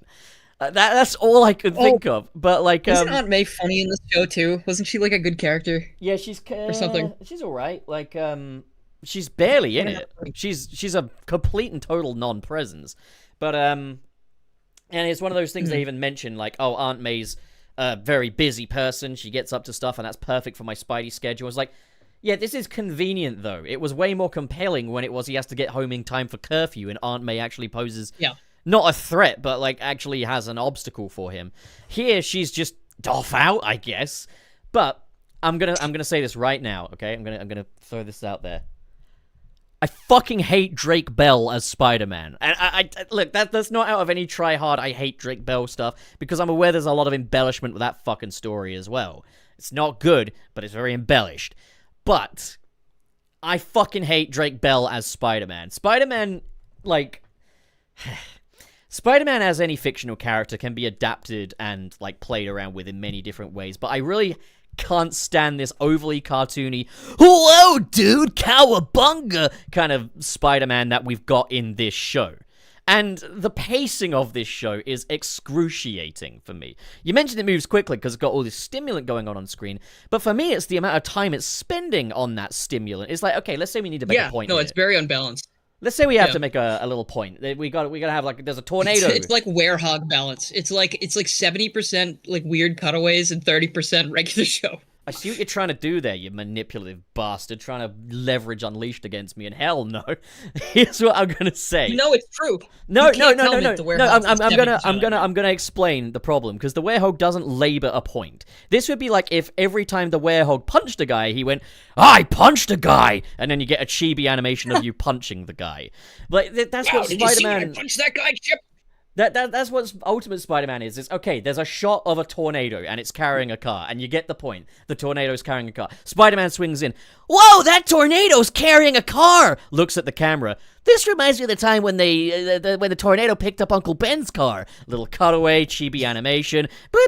Goes on too long, and by the end of it, I'm like, fuck! We get it! The tornado's carrying a car! We get it, Spider-Man! Please! I just conceptualized a really funny bit for this kind of show where they have a lot of cutaways.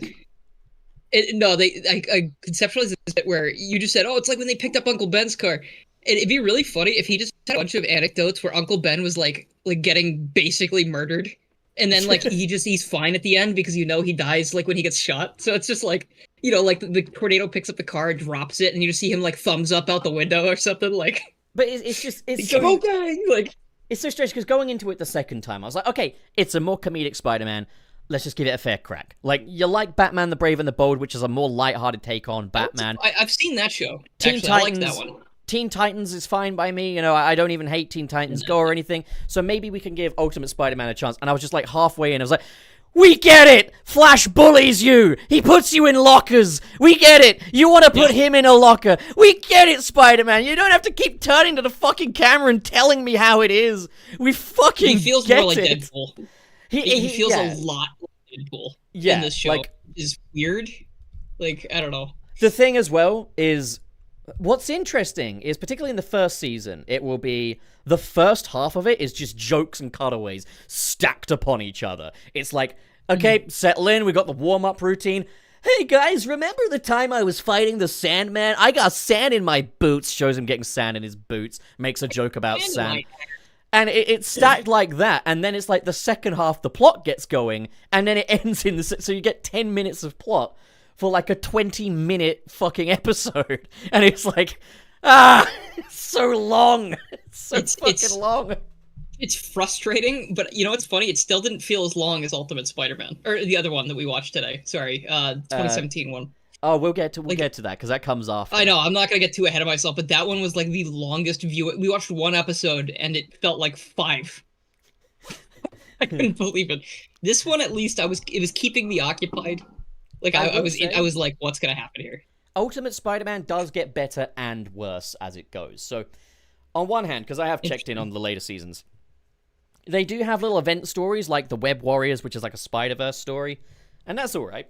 Like, they do some fun things with the multiverse, they do some fairly fun stuff with Miles Morales, and like, yeah, I especially like the little Miguel O'Hara bit where they go CGI animated because the future is CGI. That's quite fun.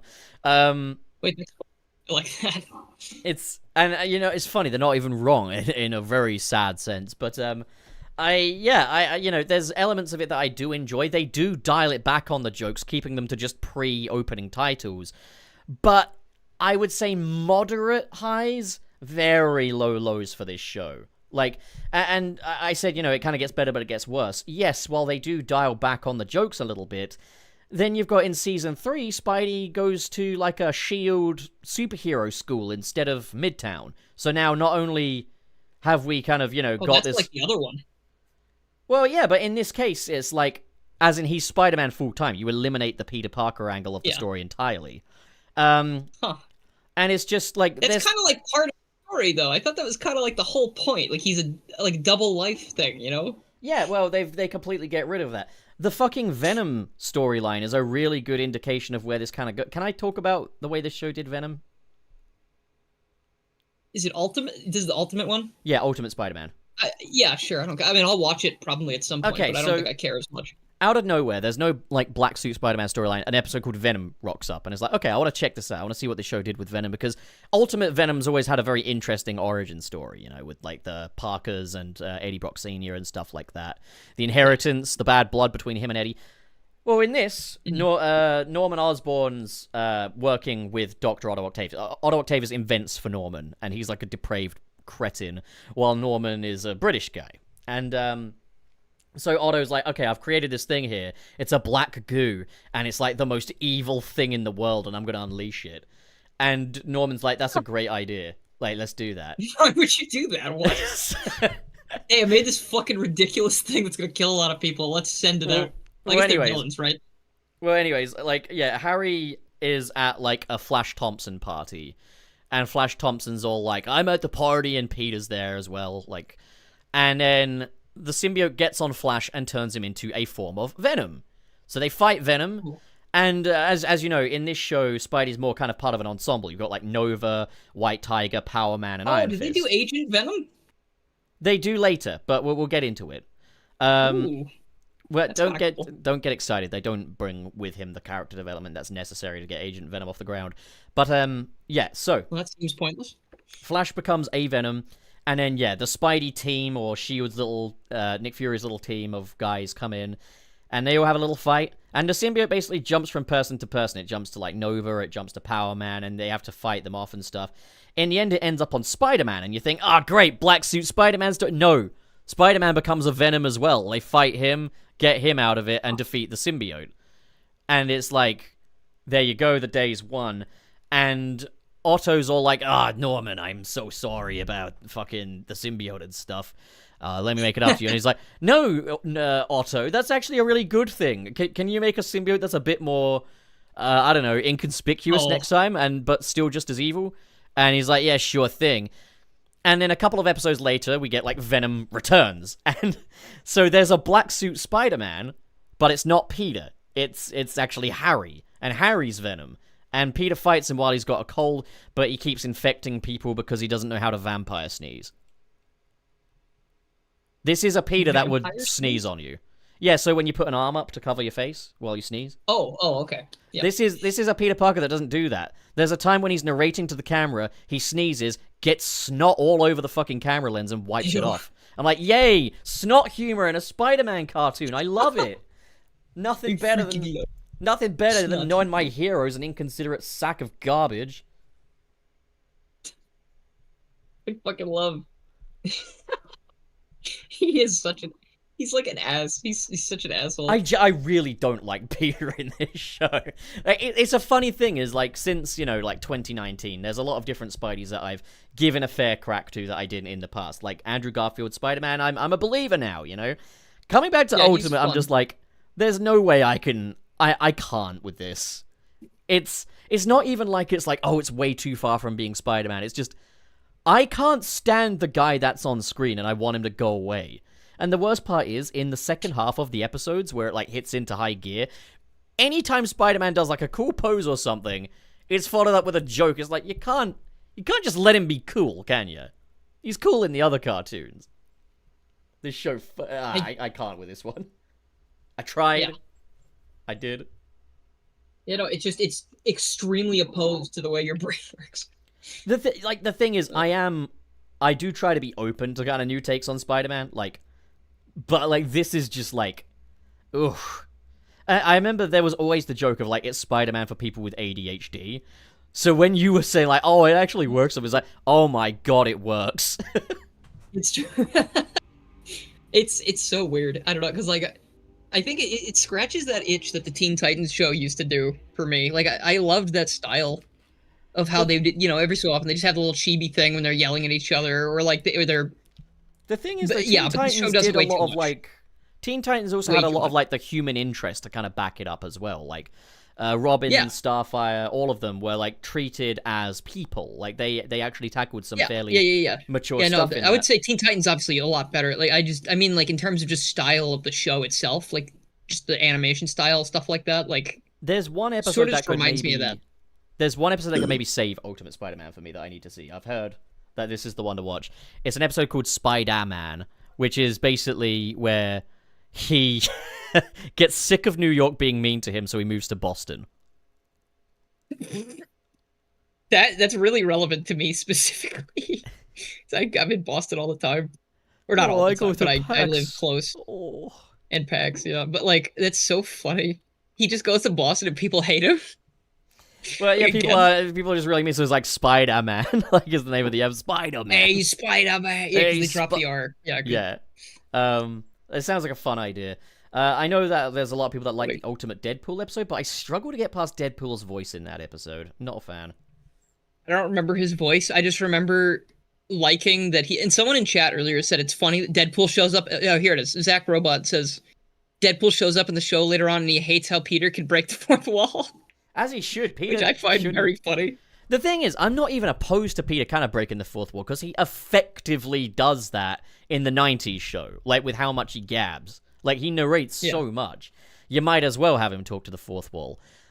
The thing, like, I can get past it, because, like, Malcolm in the Middle, for example, Malcolm talks to the fourth wall. It doesn't make him any kind of less of a sincere or a serious character. The problem with Ultimate Spider-Man is just across the board, there's a lack of sincerity to this. It's the Spider-Man comedy hour. It's made for people who Spider-Man can't hold their attention. And it's like, if Spider-Man can't hold your attention, what's wrong with you? Yeah, what else is there? Yeah, like, Spider-Man is like the most incredible, epic thing. Like, wow. He's the best. But it's funny because while this show is very divisive, the next one isn't. The next one is not divisive. So is the next one like the really bad one? It's Marvel's Spider-Man 2017, which we watched a bit of today. Okay. We watched, yeah. So I want to start with this one. I have something. So this one, Pup told me this is the one aside from Ultimate Spider-Man that people tend to dislike the most, and I was like, I wonder why that will be, and it's probably because every character sucks, and every plot thread I saw sucked. And the entire idea sucks. Spider-Man goes to like a special high school with like special friends that are all superheroes and stuff. And it's just like, it's the same shit that you've already seen, except done worse with no likable characters. And actually one, there was one likable character the entire episode we watched. But we watched the episode about him he's got summer break, which Pup said was funny because usually every episode takes place at the school. Majority. Or like most of them do, so it's funny that this is the one we watched. And it had, I think, 4 or 5 segments where it would fade to black after like a scenario happened, and I was like, oh, it must be over now. And I was like, thank God it's over. And then it would come back, and Peter would be like, oh, I'm going to a baseball game with Aunt May. And it's like, shenanigans ensue. He fights a guy I don't even remember the fucking name of. He was fucking with a baseball team, the Tinkerer. He was just messing with a baseball game because he was mad that his favorite team kept losing. And then it fades to black, and because Aunt May is like, maybe you shouldn't come to the game next time because you kind of fucked it up. Like, you kind of like a bad luck charm for like the players, and that's just an awful thing to say to your fucking only living relative. I tell you what, though, there are a couple of episodes that we should sit down and watch together of that show if you're going to do just a little bit more, because I can try, but like the only thing I liked. I'll explain to you why. Was okay. The only thing I liked about it was there's a section where they went camping. I think it was the only time where I didn't dislike Peter, because he actually handled the situation really well. But then I don't know, like there's this character named Nocturnal. He's like an owl guy. He got owl powers by mistake.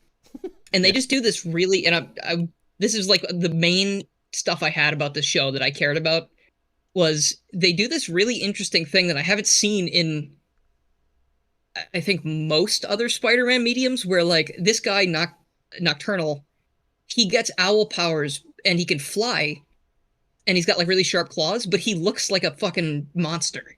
Like he looks like a cryptid. So he's forced, like his parents were afraid of him, so they kicked him out. And he goes to live in the woods and he's like eating mice in the woods and shit and like stealing food from people when they show up. And Spider-Man is like, hey man, I got spider powers and people love me. And then Nocturnal is like, oh, that must be really nice that people like you for your powers instead of hating you. And like I felt bad. Like I was like, it's accidental circumstance on both ends. You know, Nocturnal and Spider-Man both got powers in a random accident. And the only difference is Peter can still pass as a normal human being, so people don't hate him. And it's like, it's so fucked. Like, this guy could be a force for good. He could have a great life. People could love him. Because he's not even, like, scary looking. Like, he's kind of, like, adorable a little bit. Except for how tall he is. Like, it's a little, like, stretched, but... Like, it's an interesting dichotomy. You know, it's like another one of those things. It's like, hey, people see this guy and he's a monster because he has crazy powers, but people see this guy and he's a hero because... you know, he doesn't look like a monster. And like, that was just really interesting to me. That was, I think, the most I could give it. The writers do have some ideas here and there. And, you know, I only saw the one episode, so I'm hoping that the rest of the show has some heart to it, as opposed to like all the... It was just so... It was like Miles Morales and Peter go to a hot dog eating contest. Aunt May goes to a baseball game. They go camping. It's like, give me something good. Give me something interesting. The reason I do want you to watch just a little more is because they do adapt Superior Spider-Man for a few episodes. Oh gosh. All right, I guess I'm curious about that. Yeah. Has any other animated thing done that? No. Okay. So, okay, wait a minute. How many episodes does it last? Is it one episode? I think it's 4 episodes. Okay, so it's at least, you know, when you said that, I was like, they probably did it a 1 episode thing, right? And they just throw it out. But like, no, it's 4 episodes at least sort of pays some kind of homage to the, because like he was, I think Otto was Peter for like years, right? Like in real world time. I think like a year or so. Like a year or more, which is a long time for that kind of thing. Like when you go back and binge read, obviously it goes by faster, but think about month-to-month comic releases. Peter Parker was actually dead for like over a year, and he was... You know what's crazy is that at the literal same time, they had just killed off Ultimate Peter as well, so there was no Peter in the comics. That's interesting. Ultimate Peter got it really rough, dude. That guy... Jeez. I'm looking at how long Octavius was Spider-Man, just to see in universe. Charles Champ has another good point about the thing I was talking about with Nocturnal. 17, it's still a long time. It's over a year. Yeah. Charles Champ says, reminds me of the X-Men and how for every mutant that looks like a model, there's dozens that look like monsters and we never see any of them. Yeah, because people would hate them. And it sucks. Yeah, like the thing with Marvel Spider-Man 2017 as well was when it was announced, it was like, this is going to be a back-to-basics Spider-Man cartoon. We're moving away from the gimmicks of Ultimate Spider-Man, so it all sounds promising, more in the direction of like Spectacular Spider-Man, I guess. And like, I'll say this, I don't think there's any problem in Marvel Spider-Man 2017 as egregious as Spider-Man spelling out what happens, you seeing a cutaway, he elaborates on it a little longer, and then it goes. Like, the pacing of this show is really sluggish, but it's not Ultimate Spider-Man levels of bad, in my opinion. But it finds a new way to be annoying. It's like you swap out the comedy explanations for scientific explanations. I think in the first scene, you see Harry sits down next to Peter at like a Starbucks or something, and Peter's got an ice drink, and he goes, sphenofeltine ganglioneuralgia, or something like that. And Harry goes, dude, just say brain freeze. He's like, well, technically that's not correct. The sensation is actually your brain heating up, and it's like, oh my god. Oh Dude, I my think god. I want to put him in a locker Yeah, if it's I like, heard him say that. dude, That's like Jimmy Neutron. You remember Jimmy Neutron gets the job at the candy bar and he's like, "Hey man, can you go get the salt?" And he goes, "Yeah, right here, sodium chloride." And he goes, "No, no, I asked for salt." And he goes, "Yeah, yeah, that's what I said, sodium chloride." yeah, it's like, Except dude, that's like we like yeah, we see Peter getting funnier, I guess. bullied and stuff in the comics, but it's like we're supposed to feel kind of bad for him. We're not supposed to be like, say, I get it, you know, like You're not supposed to want to bully him. yeah, exactly. And then like one episode in, yeah, he's away from Midtown. He goes to a school called Horizon High. Horizon High is basically a school of all of the Tony Stark Juniors, and with no exaggeration, that is basically what it is. Every student there can create an Iron Man suit on a whim, effectively. So, you know, Spider-Man will be in battle, and he's fighting someone, and then like Harry's gonna come out with like a flaming sword or like a tech suit, and like, you know, it's like, oh, don't worry, Miles can just invent this right now, and that will help Spider-Man. Like, Spider-Man gets his ass fucking rescued something fierce in this show. Now, they do kind of have the money problems angle in there, in that like after a certain point in season 1, it's like Max Modell, who is like the head of Horizon High, is no longer able to kind of, you know, support Peter financially and stuff, so he has to find another way. It leads to him working for the Daily Bugle in the second season. Like that stuff's all fine and dandy, but it's like even the with great power comes great responsibility bit is written in the form of a scientific equation. Like, Uncle Ben is like, so if this means this, then with great power comes great responsibility and stuff. It's like, shut the fuck up. You'll be in the middle of a fight with Otto Octavius and Spider will be like, Einstein said this, that, and the other, and it's like, fuck me. You know who Einstein is? Wow, that's really like low level knowledge. Wow, I've never heard of Albert Einstein before. Like that's the smart guy people bring up when they don't know any other smart people. Yeah, like literally, that's like, you know, like what's like a bit like name an independent artist. Oh, Taylor Swift. That's fucking Einstein, you know? Like Yeah. like everybody knows who fucking Einstein is. He's a household name. And yeah, not to mention, It's like his name is so known that it's a saying. Like smooth move, Einstein. Like it's become like an English word as opposed to just a name. not to mention though, they do like the whole thing of like kind of a light Spider-Verse, so no multiversal stuff, but it's more like a Spider Island kind of thing. And then like Miles gets superpowers and becomes Spidey. Gwen gets spider powers and becomes Spider Gwen. Literally, that's her name. Very dumb. Like, Stupid. but yeah, she doesn't have a secret identity. She's basically like a spider influencer, effectively. And I can never remember the other one's name. They didn't say her name the entire episode we watched either. Yeah, she was in like many scenes. Anya Corazon. Okay, Anya Corazon Anya. is there. She's a classmate of them, and she also gets kind of spider. But and like I don't know if I missed something, but they basically Is she an original character? No, she's not. No. But they basically kind of keep their spider powers, but like rarely help Spider-Man out unless it's like an event episode. So that's kind of weird. Like Yeah, that when you told me that, it made me like really dislike the other characters. But what's weird is like they always call him and they're like, "Peter, where are you, dude?" And he's like, I'm just running a little late," and he's like kicking the rhino's ass or whatever. And it's like, if you guys know he's Spider-Man, yeah, like you know he's Spider-Man and you had these powers or have them, and you're like, "Hey, Peter, where are you?" It's like, what the fuck are you talking about? Where are you? Where do you think he is? Like, what do you mean? Like, I hated them because if they do have powers at the point we were watching, and they just kept like leaving Peter to like, wow, you really missed out on this shit, and they're just taking advantage of their summer and letting him do everything, then that sucks. Like, I appreciate Peter for that. Like, I think he's a stronger character for that. But like, come on. Like, are you serious?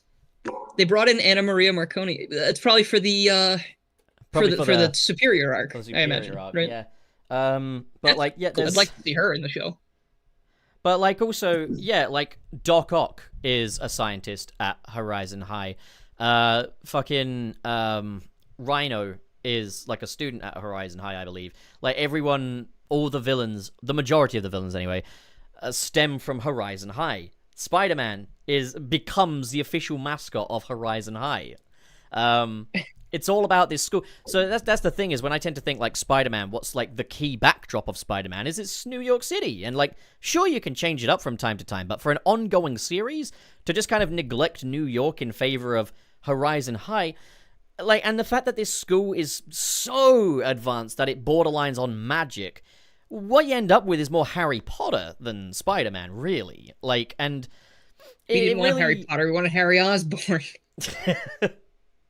It really strikes me as kind of like it's a paycheck, you know? Like the show feels like, and I'm not saying this is definitely the case because there's probably plenty of people that were passionate about it, but it doesn't feel like there's any excitement in it. Like it's sourceless for one. Like there's zero flair to the animation. The intro is like the opening credits. To be fair, Ultimate Spider-Man is no better. In fact, maybe even a little worse in terms of the opening credits aspect. The early Disney Spider-Man cartoons all just went for the logo comes up and it goes. And that's the intro. And it's like, what the fuck? Hype me up. Hype my ass up, you know? Oh, you know, at least Friendly Neighborhood Spider-Man has a good intro. I was going to mention that was like the big comeback of an opening credits. But, yeah, the thing with Marvel Spider-Man is, like, I don't think it's as offensive to me as Ultimate Spider-Man is. But it's just sad. I'm just like, at this point, it's just sad. Like, this thing has no energy. It feels like the people involved in it were trying to find ways to make Spider-Man fun and interesting when it's like, guys, he's already fun and interesting. Why do you keep adding, like, the scientific method to this stuff? Why does everything have to originate from a magical school? You know, why are there so many spider people in it, yet they don't really factor into the plot? Why does everything have to revolve around this one specific aspect? But the other question is, why is Peter the main character? Like, I think that's the thing. Whether you're adapting something or not, when making a TV show or movie, there's always going to be a reason why the main character is the main character.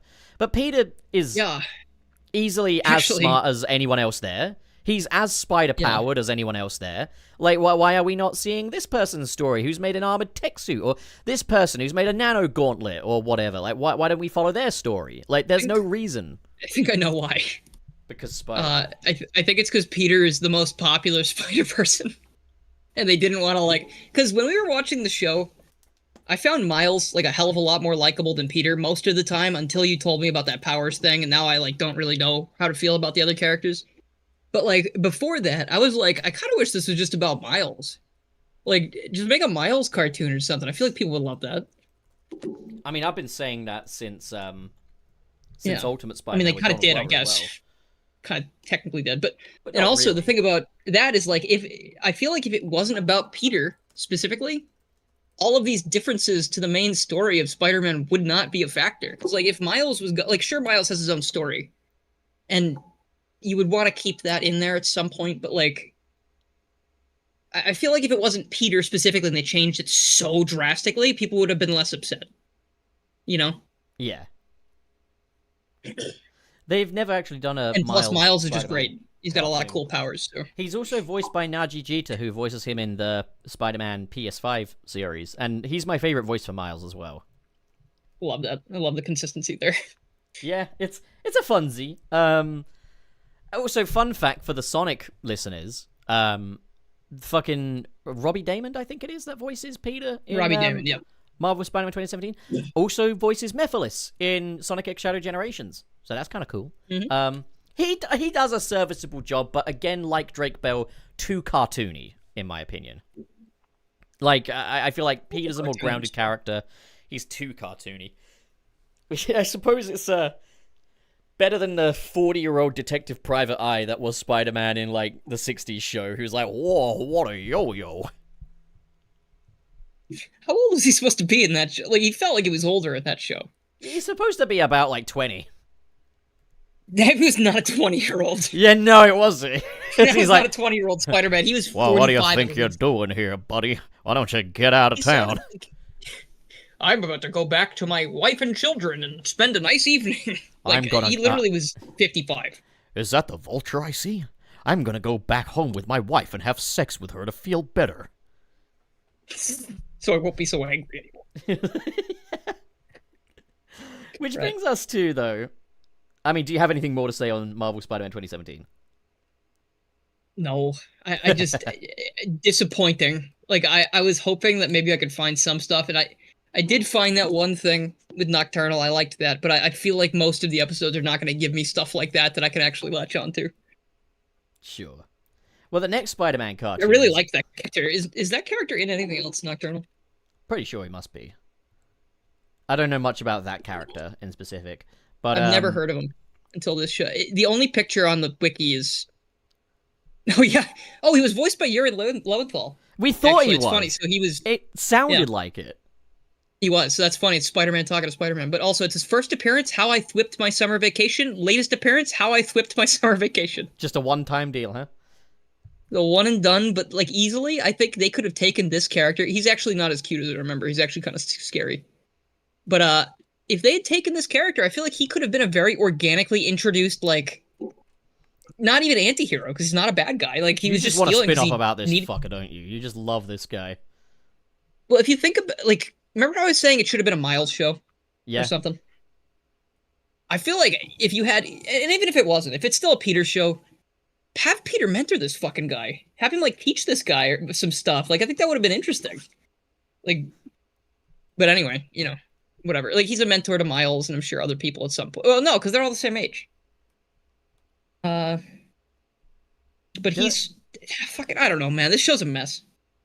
Did I mention that Ultimate Spider-Man has a character in it called Awesome, who's like a little android, who's like a brick that runs around, cries, farts, and burps? You hadn't mentioned that. Yeah, well, It's very stupid. I remember booting up a stuff. season 2 episode that had him in it. I was like, this is worse. This is actually worse. Like, what the fuck? This is dumb. This is One idiotic. thing, just quickly, one more thing on Ultimate Spider-Man before we move on. Sorry, just because Yeah. I just thought of it now. Electro actually finds Peter's humor funny, and I actually kind of find that funny. Like, the idea that, like, I like Peter's that. quipping at the Sinister Six, but then Electro's just like, that actually is kind of good. Like that gives him a lot of like character. I like he's still gonna try and kill you, but he kind of appreciates your sense of humor. Like that's kind of fun. He's the the ostrich from Family Guy that goes, ah ha. Well, okay. That brings us to the final, most recent Spider-Man cartoon, and this is another interesting one. It's got a lot in common with MTV's Spider-Man the New Animated Series, in that it's a CGI cel-shaded thing. It's kind of loosely canon with the movies, but also not at the same time. Well, there was something else. Oh yeah, it's also more for adults as well than the kid audience. Like, it kind of is more like, obviously as a streaming service thing, it goes more for the adult audience. There's a bit more blood to it and stuff. Yeah, there's some big violence in there. Like there's some stuff that I was surprised they did.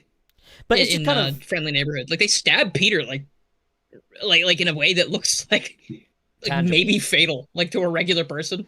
Like, well, yeah, so this is the funny thing about this, is like when it was announced, it was originally going to be called Spider-Man Freshman Year, and it was going to be a full-on prequel to MCU Spider-Man. So this was going to be canon to the MCU, and it was going to be the early years of Spider-Man. But I think they realized, if we're doing that, there's very little we can actually do here. Like, we're going to be treading on the toes of the other continuity.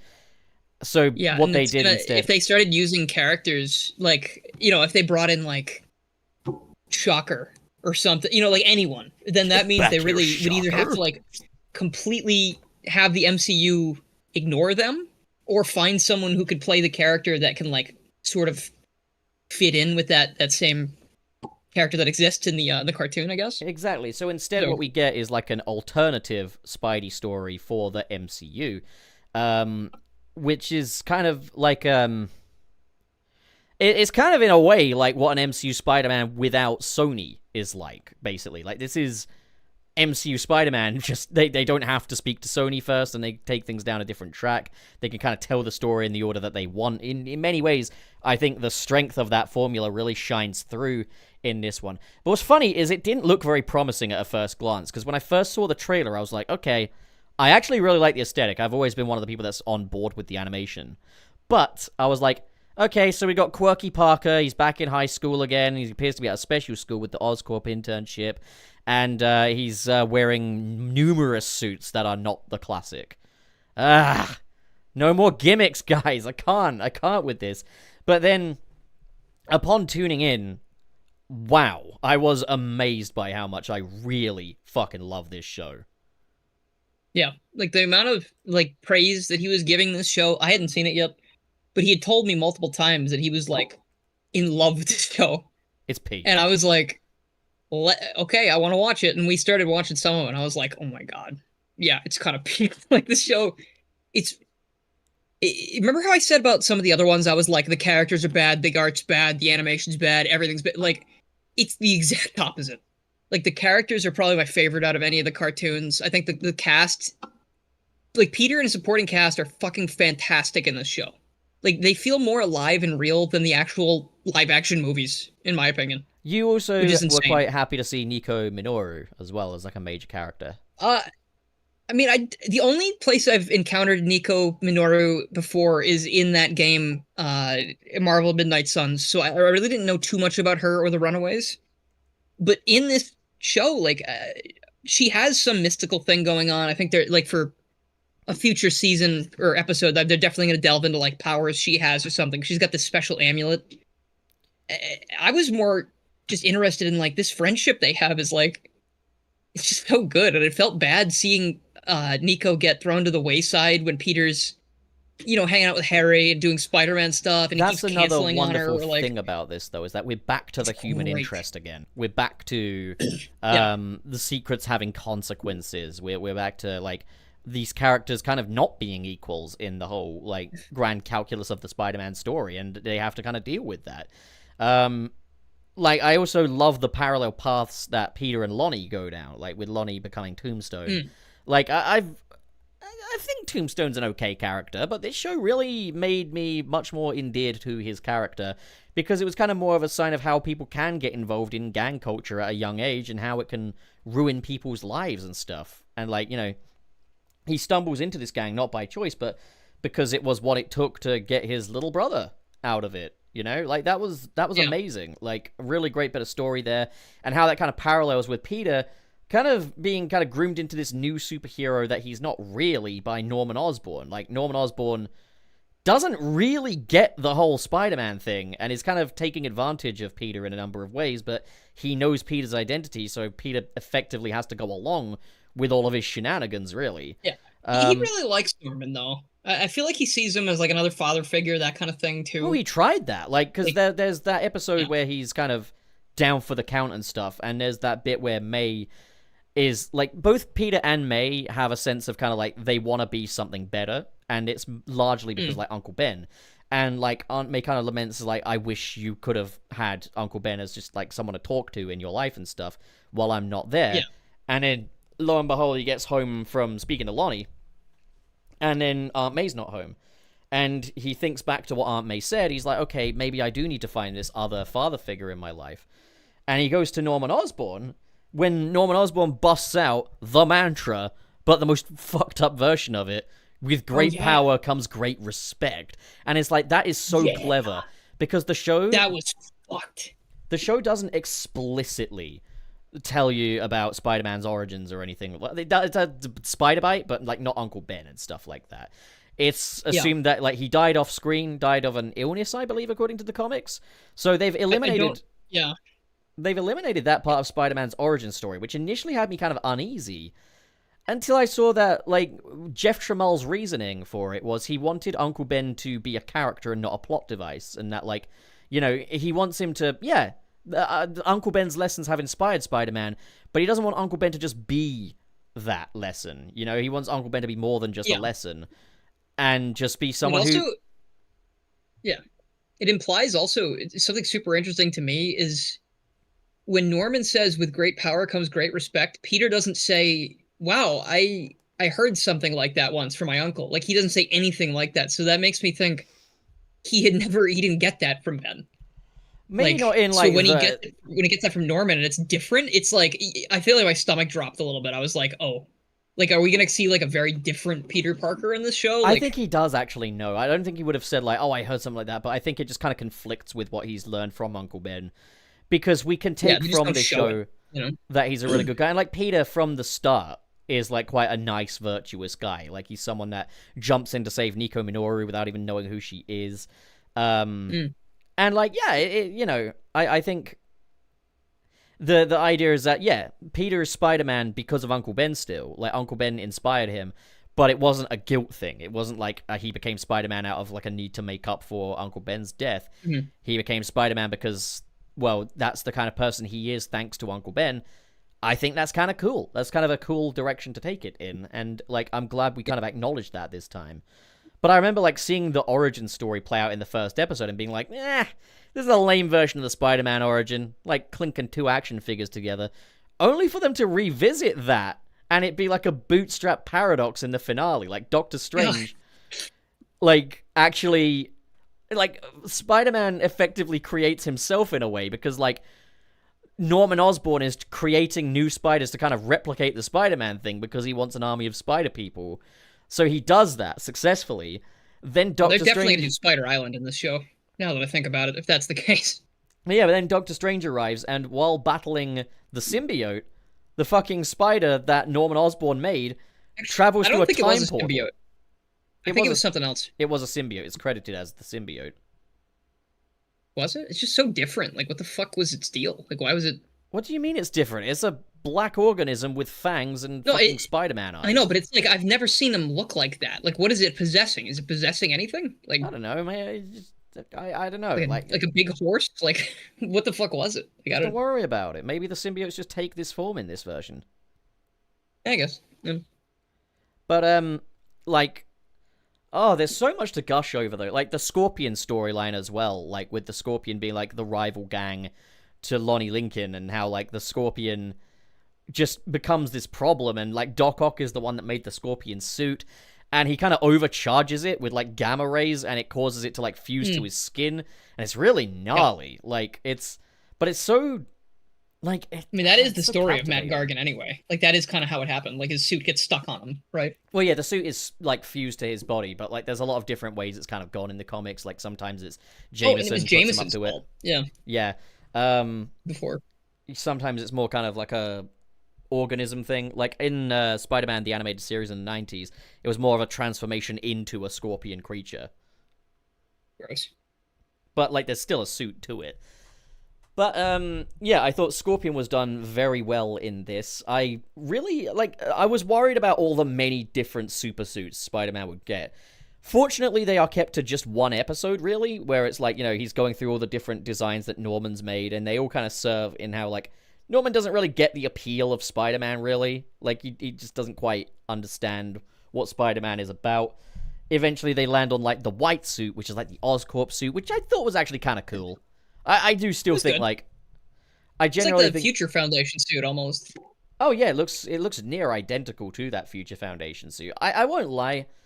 I still kind of thought, like, once Spider-Man got in the red and blue, I was like, okay, it's a proper Spider-Man cartoon now. Like, took you long enough. But at the same time... I kind of like that it took so long to build up to it. Like, it made it feel more special when it finally happened, you know? It did feel really special. I remember just thinking, like, oh, look at this. I was like, wow, he wears a red and blue Harry, suit. Too. Like, Harry's the one who believes in him and who knows... like, that Peter is not into all the stuff that Norman is trying to have him do. So, like, literally, not Lonnie. Did I say Lonnie? I meant Harry. No, you said Harry. I said Harry. So Harry gives him the suit, but he goes like, you know, I took your ideas into effect, like with the red and blue, and I think it came out really well. And it's like, it's such a dichotomy between him and his father. Because, like, like, one gets it, the other doesn't. It's like, hey, this man listens, and he like, went with Peter's best interest, and it's really great, and it ends up with the best costume. And Norman is only using it because of the power. Like, that's the only thing he's interested in. I really like Peter and Harry's friendship in this as well. Like, I'm hoping that Harry doesn't become an asshole or something. That's probably part of why that story is effective, is because you don't want him to become an asshole. Like with Lonnie as well. Like, you don't want him going down the path he's going down. It's a tragic path. But, that being said, like, they've saved some more of that development for later. They didn't rush it. Like, they're clearly going somewhere with Lonnie's story that's leading to him becoming more that classic Tombstone character. But for now, he's in a relatively decent spot with a shot at redemption. Like, with a shot at, like, getting his life back on track, which is going to make it that much more tragic when it doesn't. If it doesn't. If they do follow the classic storyline. But, like, the finale episode as well was an odd sidestep, because it does kind of move away from the Lonnie story. It moves away from the Scorpion. And it moves away from Doc Ock as well. I loved Doc Ock in this series. Doc was... he was great. He was just like a shithead. Like he's just an asshole. Yeah, it's like like in a show that has like really compelling like villains with like kind of sympathetic stories, or villains that don't seem like villains, like Norman, for example. Ock is just a shit. Like he's a little Robotnik, effectively, and He sometimes I kind of think you is. need that. He feels like that, yeah. I gotta say, like, as far as animated Norman Osborns go, I think Coleman Domingo is my favorite animated Norman Osborn, like, ever.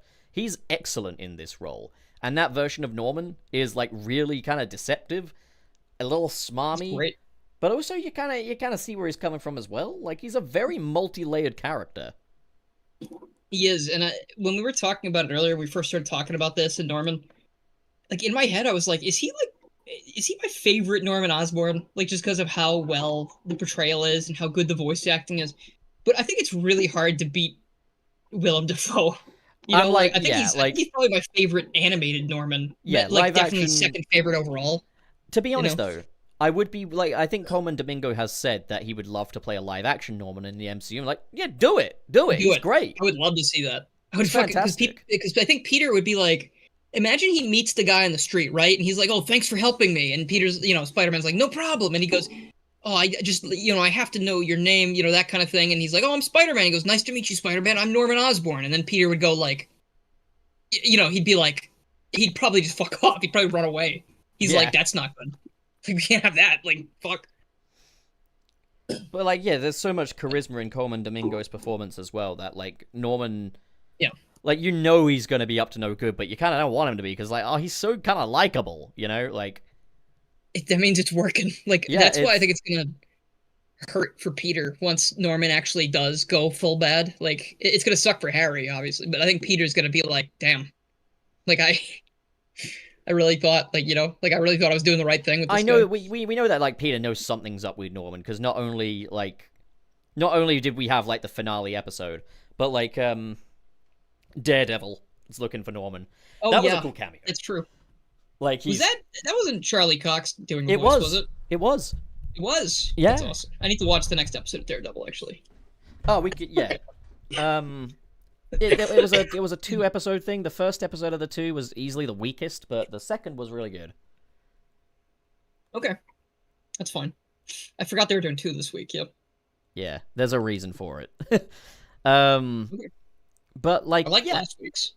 I thought this show used, the MCU backdrop to really good effect as well. Like, it's one of...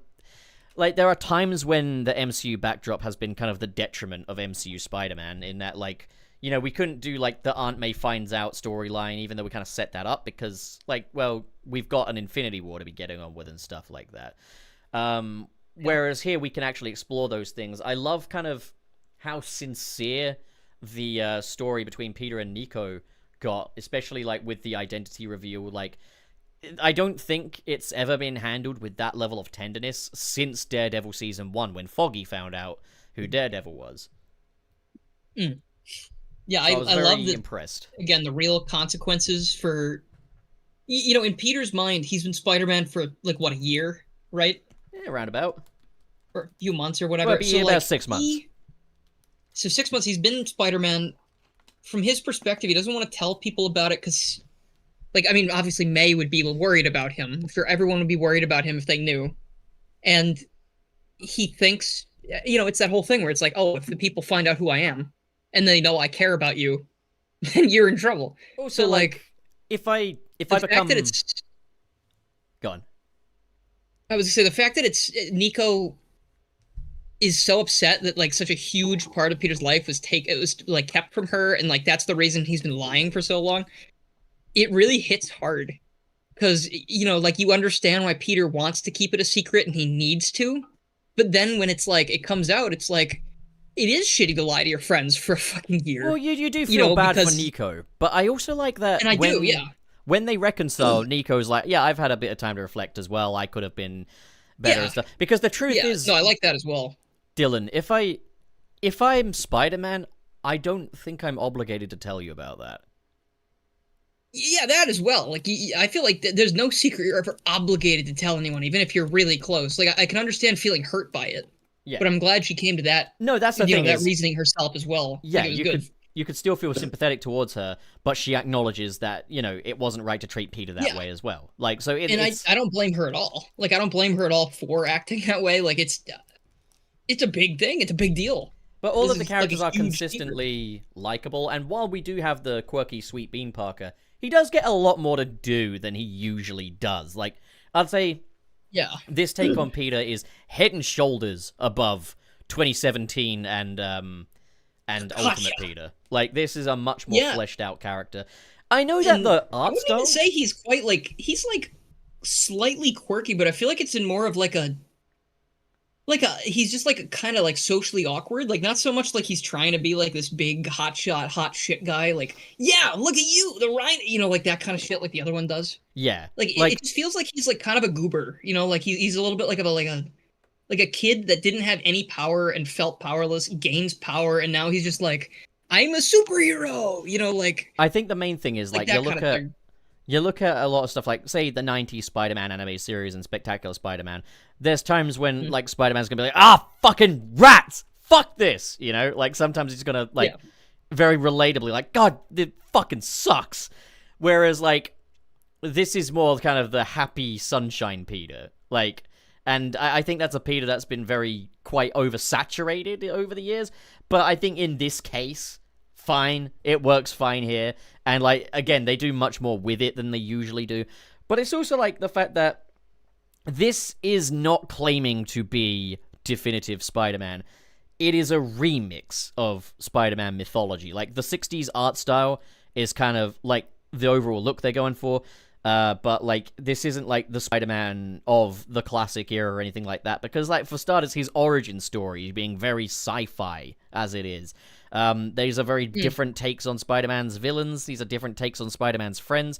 But it's even down to like those opening titles as well, which are set to a remix of the 60s theme.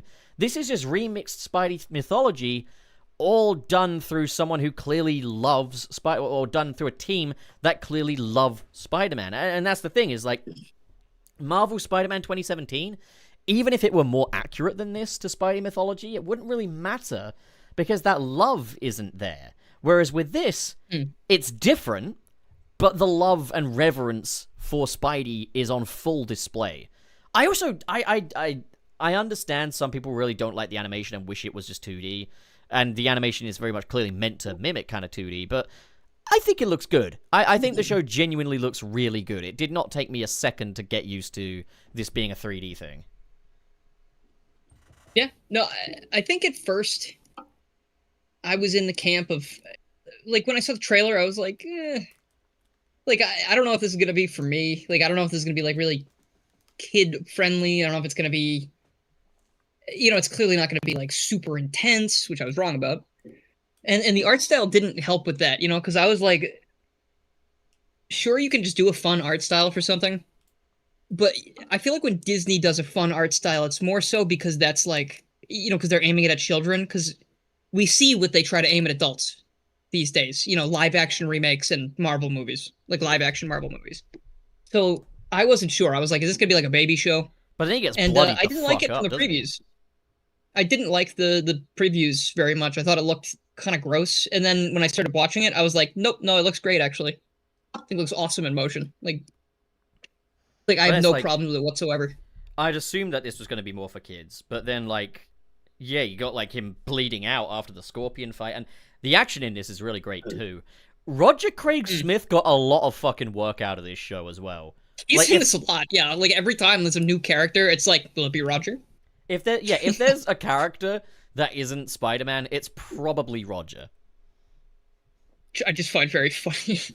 Oh, shit, it's gotta be Roger, isn't it? They had some good original characters in there, too. Like, I don't know if you remember the two that he fights? The one that's Roger, and then the girl who's not Roger? Those aren't original characters. Oh, they're not? No. Okay, I hadn't seen them before. I thought maybe they were. They are Speed Demon and Tarantula, and what's funny is you've got the fast fella, voiced by Roger Craig Smith. They fit together. And then you've got a character called Maria, who's got black and red hair. I didn't catch that. We're watching. That's funny. It's wild, isn't it? Like, oh, that's just fucking silly. Like, there's no such thing as an accident. It's just a good show. Like, I almost don't want to talk more, like, too much more about it, because I want people to, like, go watch this show and still like we haven't really spoiled anything crazy. I don't think. All right. Well, I Like we've guess had some. let's start kind of wrapping up. I guess. What would you Yeah, say of the bunch is favorite and least favorite? my favorite. I think honestly, Friendly Neighborhood Spider-Man might be my favorite one after watching all those. Hmm. I think I'm in I like so much about it. There's like nothing I don't like about it.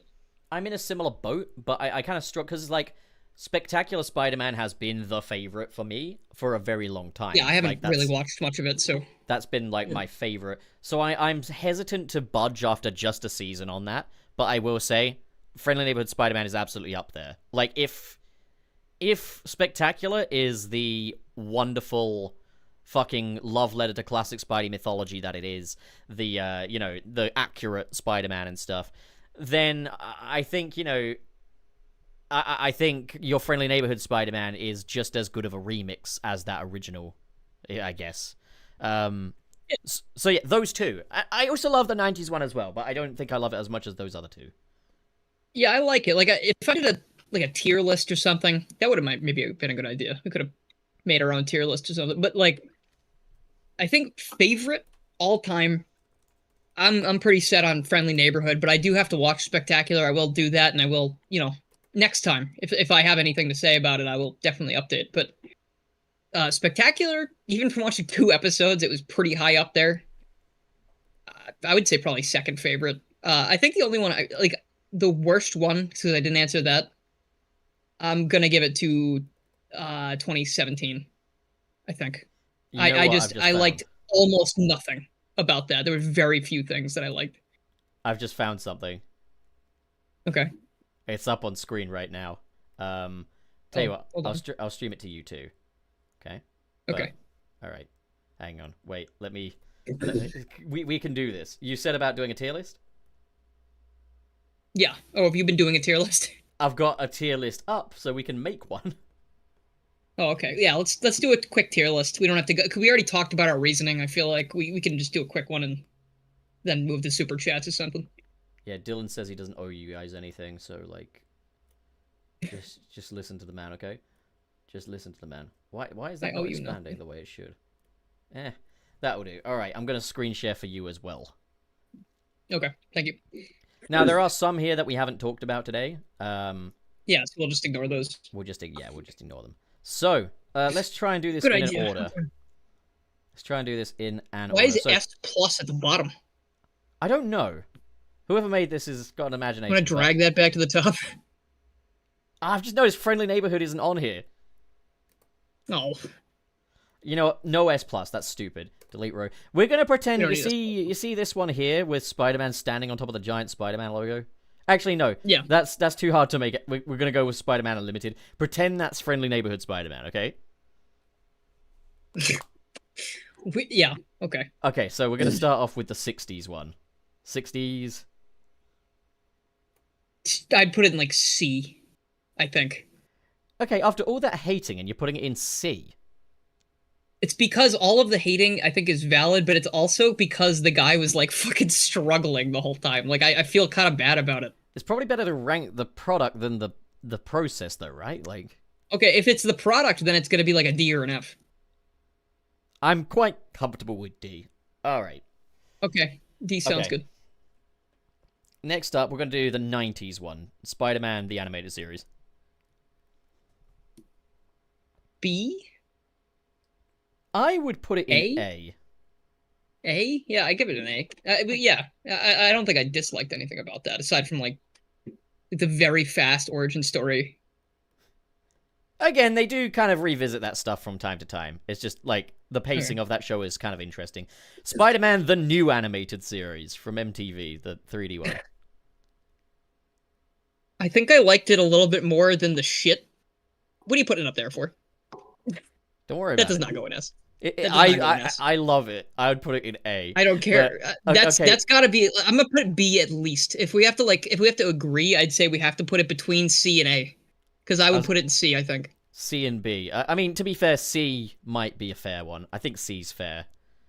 I would give it a C because I liked it more than the '60s cartoon, but not by that much. I just think it goes without saying.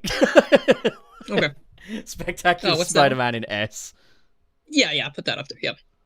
Yeah. Ultimate Spider-Man. No, I'll give it a D. I'll budge on that, and I'll let you give it a D. But I put it ahead of Above or below 60s. absolutely above. I might even do low C for that one. Like I don't think it's as bad as the '60s one. I would put it below the 60s. Actually, no, That's fucked up. no. Yeah, you're right. That is okay. Look, attention seeking aside, so the 60s was a product of its time, whereas this has no excuse. Well, I know, but you just said base it on the cartoon and nothing else. All right, let's just put it in high D. Is that better? High D is fine. Yeah. High D. Okay. I definitely like that one more than the CGI one, but like we're not going to agree on that. So you can try, but I've already. It's because of the differences in our brains. I already said no. Fuck no. Are you kidding me? Come on, it's so Get good. that shit off the map. Put that in an F. Okay, high B. No. What are you talking about? High B. Put that in D. I put that below the '60s show. F. I would put it personally in F. I think put that was it in my F least too, favorite like, experience. I would put both of these fuckers in F, to be honest, for different reasons. And then finally, Your friendly neighborhood the most stand-in, recent I would give that an A or an S. S. I mean, I already said it was my favorite, so if you're good with S, I would put it an S. Top S, I would say. Well, I mean, I haven't watched Spectacular yet, though, so it's so fucking difficult. And yeah, to anyone just joining now, pretend Spider-Man Unlimited. Spider-Man friendly neighborhood, because we don't have a thing for that on here. But anyway. So, okay. Yeah. My recency bias heart wants to say top S, but I gotta... saying you can't do that after one season. I feel like that's reasonable.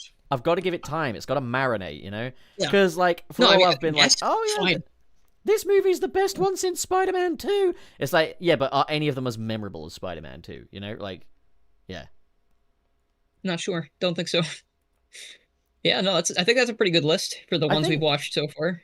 The Spider-Verse movies are the closest we've come to matching Spider-Man 2 in terms of movies quality. Perfection. Yeah.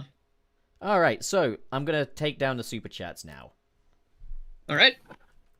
Got it. We made it through. We did it off track. We did it. We actually did off track for real. Like, it's not a myth anymore. We've been talking about this for so long. It's not Schrodinger's podcast. This was announced a year ago. Was it?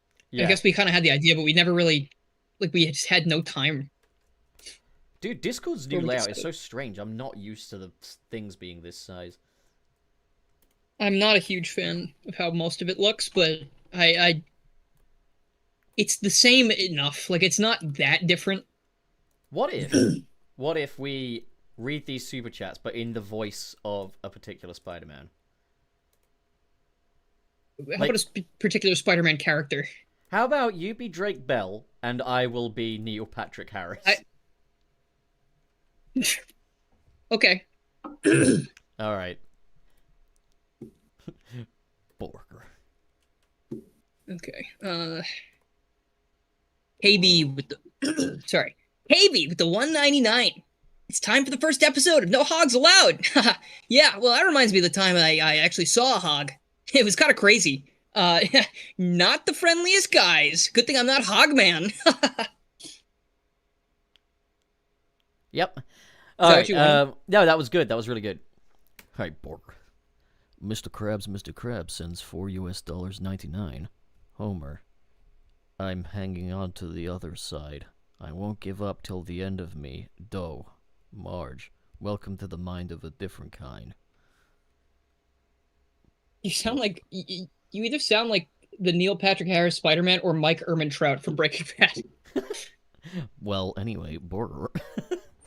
Yeah. You're not that burger, pal. You're not even the fries. Trust me, you're not that burger. Let's see. Okay.